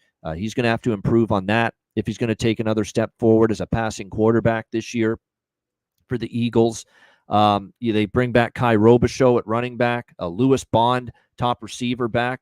So they are pretty good in the skill position talent area, and they have 3 starting offensive linemen back. So this offense actually has potential to improve. The defense wasn't great, over 28 points per game, 74th. 8 starters back. However, a couple of their top tacklers gone. So a lot of returning experience, but a couple of the guys they lost were 2 of their better players on defense. So how does Boston College maneuver that? I don't know. I'm not rushing after that game to lay with set. Now, again, Florida State can't mope and woe is me and put their head in the sand here, because even though that's a costly loss, you can your playoff door, unlike previous years, is still open. If you can get back in the saddle and start winning some games again, you put yourself back in the conversation. We'll see if they can do that. But again, just like we talked about CMAC with Georgia Tech, another negative for Florida State, all that fucking travel back from to Ireland and then back from Ireland prior to this game on Monday night. Does it take a lot out of them is the question. So a lot of money, CMAC, for BC. I understand it. Are you part of that move? What do you think here, BC, FSU? This is, I think there could be success. Yeah, Florida State just, DJ, I thought he didn't look great in that first half. I thought he made some all right throws, but he's got to be better, and they didn't win the game, period. Florida State's defense, too, I thought played all right. One thing with Castellanos, and he had success last year. I know that was in BC. It was kind of a cold day, I think I remember, Havana. But it's kind of like Haynes King, dual threat here. Quarterback. Could throw it and run it. He needs to not. The interceptions, you brought it up. 14, 15 TDs and picks. He takes care of the ball. Boston College is in this, and they score some points. I lean to this over. I think it's a little bit too low. And because I think Florida State will be able to score on BC. Their defense that still, I think, has some issues. I want to dig in a little bit more. But I'm leaning over, and I lean the points, too, here with BC. I don't want to go crazy with the reaction, but I think they get back home and maybe win this game. And BC has always played them tough. There's a blowout or two. Oh, I remember last year in Chestnut Hill, CMAC. I remember that game well. Yeah. Florida State was a huge favorite in that game. And that was with Jordan Travis, 27. of course, still at quarterback last year. And they struggled. They struggled mightily in that game against BC last year. And they barely survived the straight-up win. Yeah, look at these, 26-23, 38-31. The last few years, 22-21. And then in 22, it was the lone cover blowout, 44-14 there, Florida State, BC. So some tighter games, and I think this could be here. A lot of eye for Florida State, but points and lean over here. Yeah, all right, leaning BC, leaning over the total. CMAC here with the final game here for week 1. Monday night, that's a very intriguing game, and I know everyone's chomping at the bit to see what response we get from Florida State following a very disappointing loss to Georgia Tech. And again, 31-29, survived by the skin of their teeth, outgained by 106 yards last year by Boston College in that game as well. Hey, can they keep running it? Georgia Tech had that success with that great line, but BC had success, running it. I think they will. I'm not running to lay 17 with Florida State on Monday night. That much I know. Great stuff. What a show. Shout out to everyone in the chat. Hit the like button. On the way out, we have reached the end of the road. Great analysis for week 1. Looking forward to it, the first full week of the college football slate. Make sure you tell everyone, subscribe to the channel, Hitting the Books. This is where we'll be all season long. Hit the like button if you haven't done so already. Spread the word that we are back, C-Mac and I, every Monday, 1 p.m. Eastern, 10 a.m. Pacific. Next week, though, we'll have to shift the show to Tuesday, and we do this every year for Labor Day, because Labor Day I'm gone at the Ticats game, the annual CFL Argos Ticats rivalry game here in Hamilton. So we'll do the show Tuesday next week at 1 p.m. Eastern, 10 a.m. Pacific. C-Mac, final thoughts before we wrap the show up. Oh, that was great. I love getting on your huge week. I love breaking down the games. It's always better when we go through this. We get off for me in the next few days as everything goes. You know what I mean? It always is a lot better. And we'll get everything chopped up and sent out. Yeah. And if you're listening to this or tell anybody, you'll find it. Hitting the Books. It'll pop up, but we'll get it around. I think it's pretty good for a little late day before, at least the views we got and the subs. I was thinking if we could get around there, that'd be good. But we'll get rolling, and appreciate all the support, the people, and even in the comments, Pavana. Yep. I saw we had like 10 comments to the people, so I appreciate that. That is it, my man. That is it. Tuesday. We'll see you next week. For C-Mac, I'm Ian Cameron. This has been another edition of College Football Hitting the Books, and we'll see you again next week for another edition of Hitting the Books.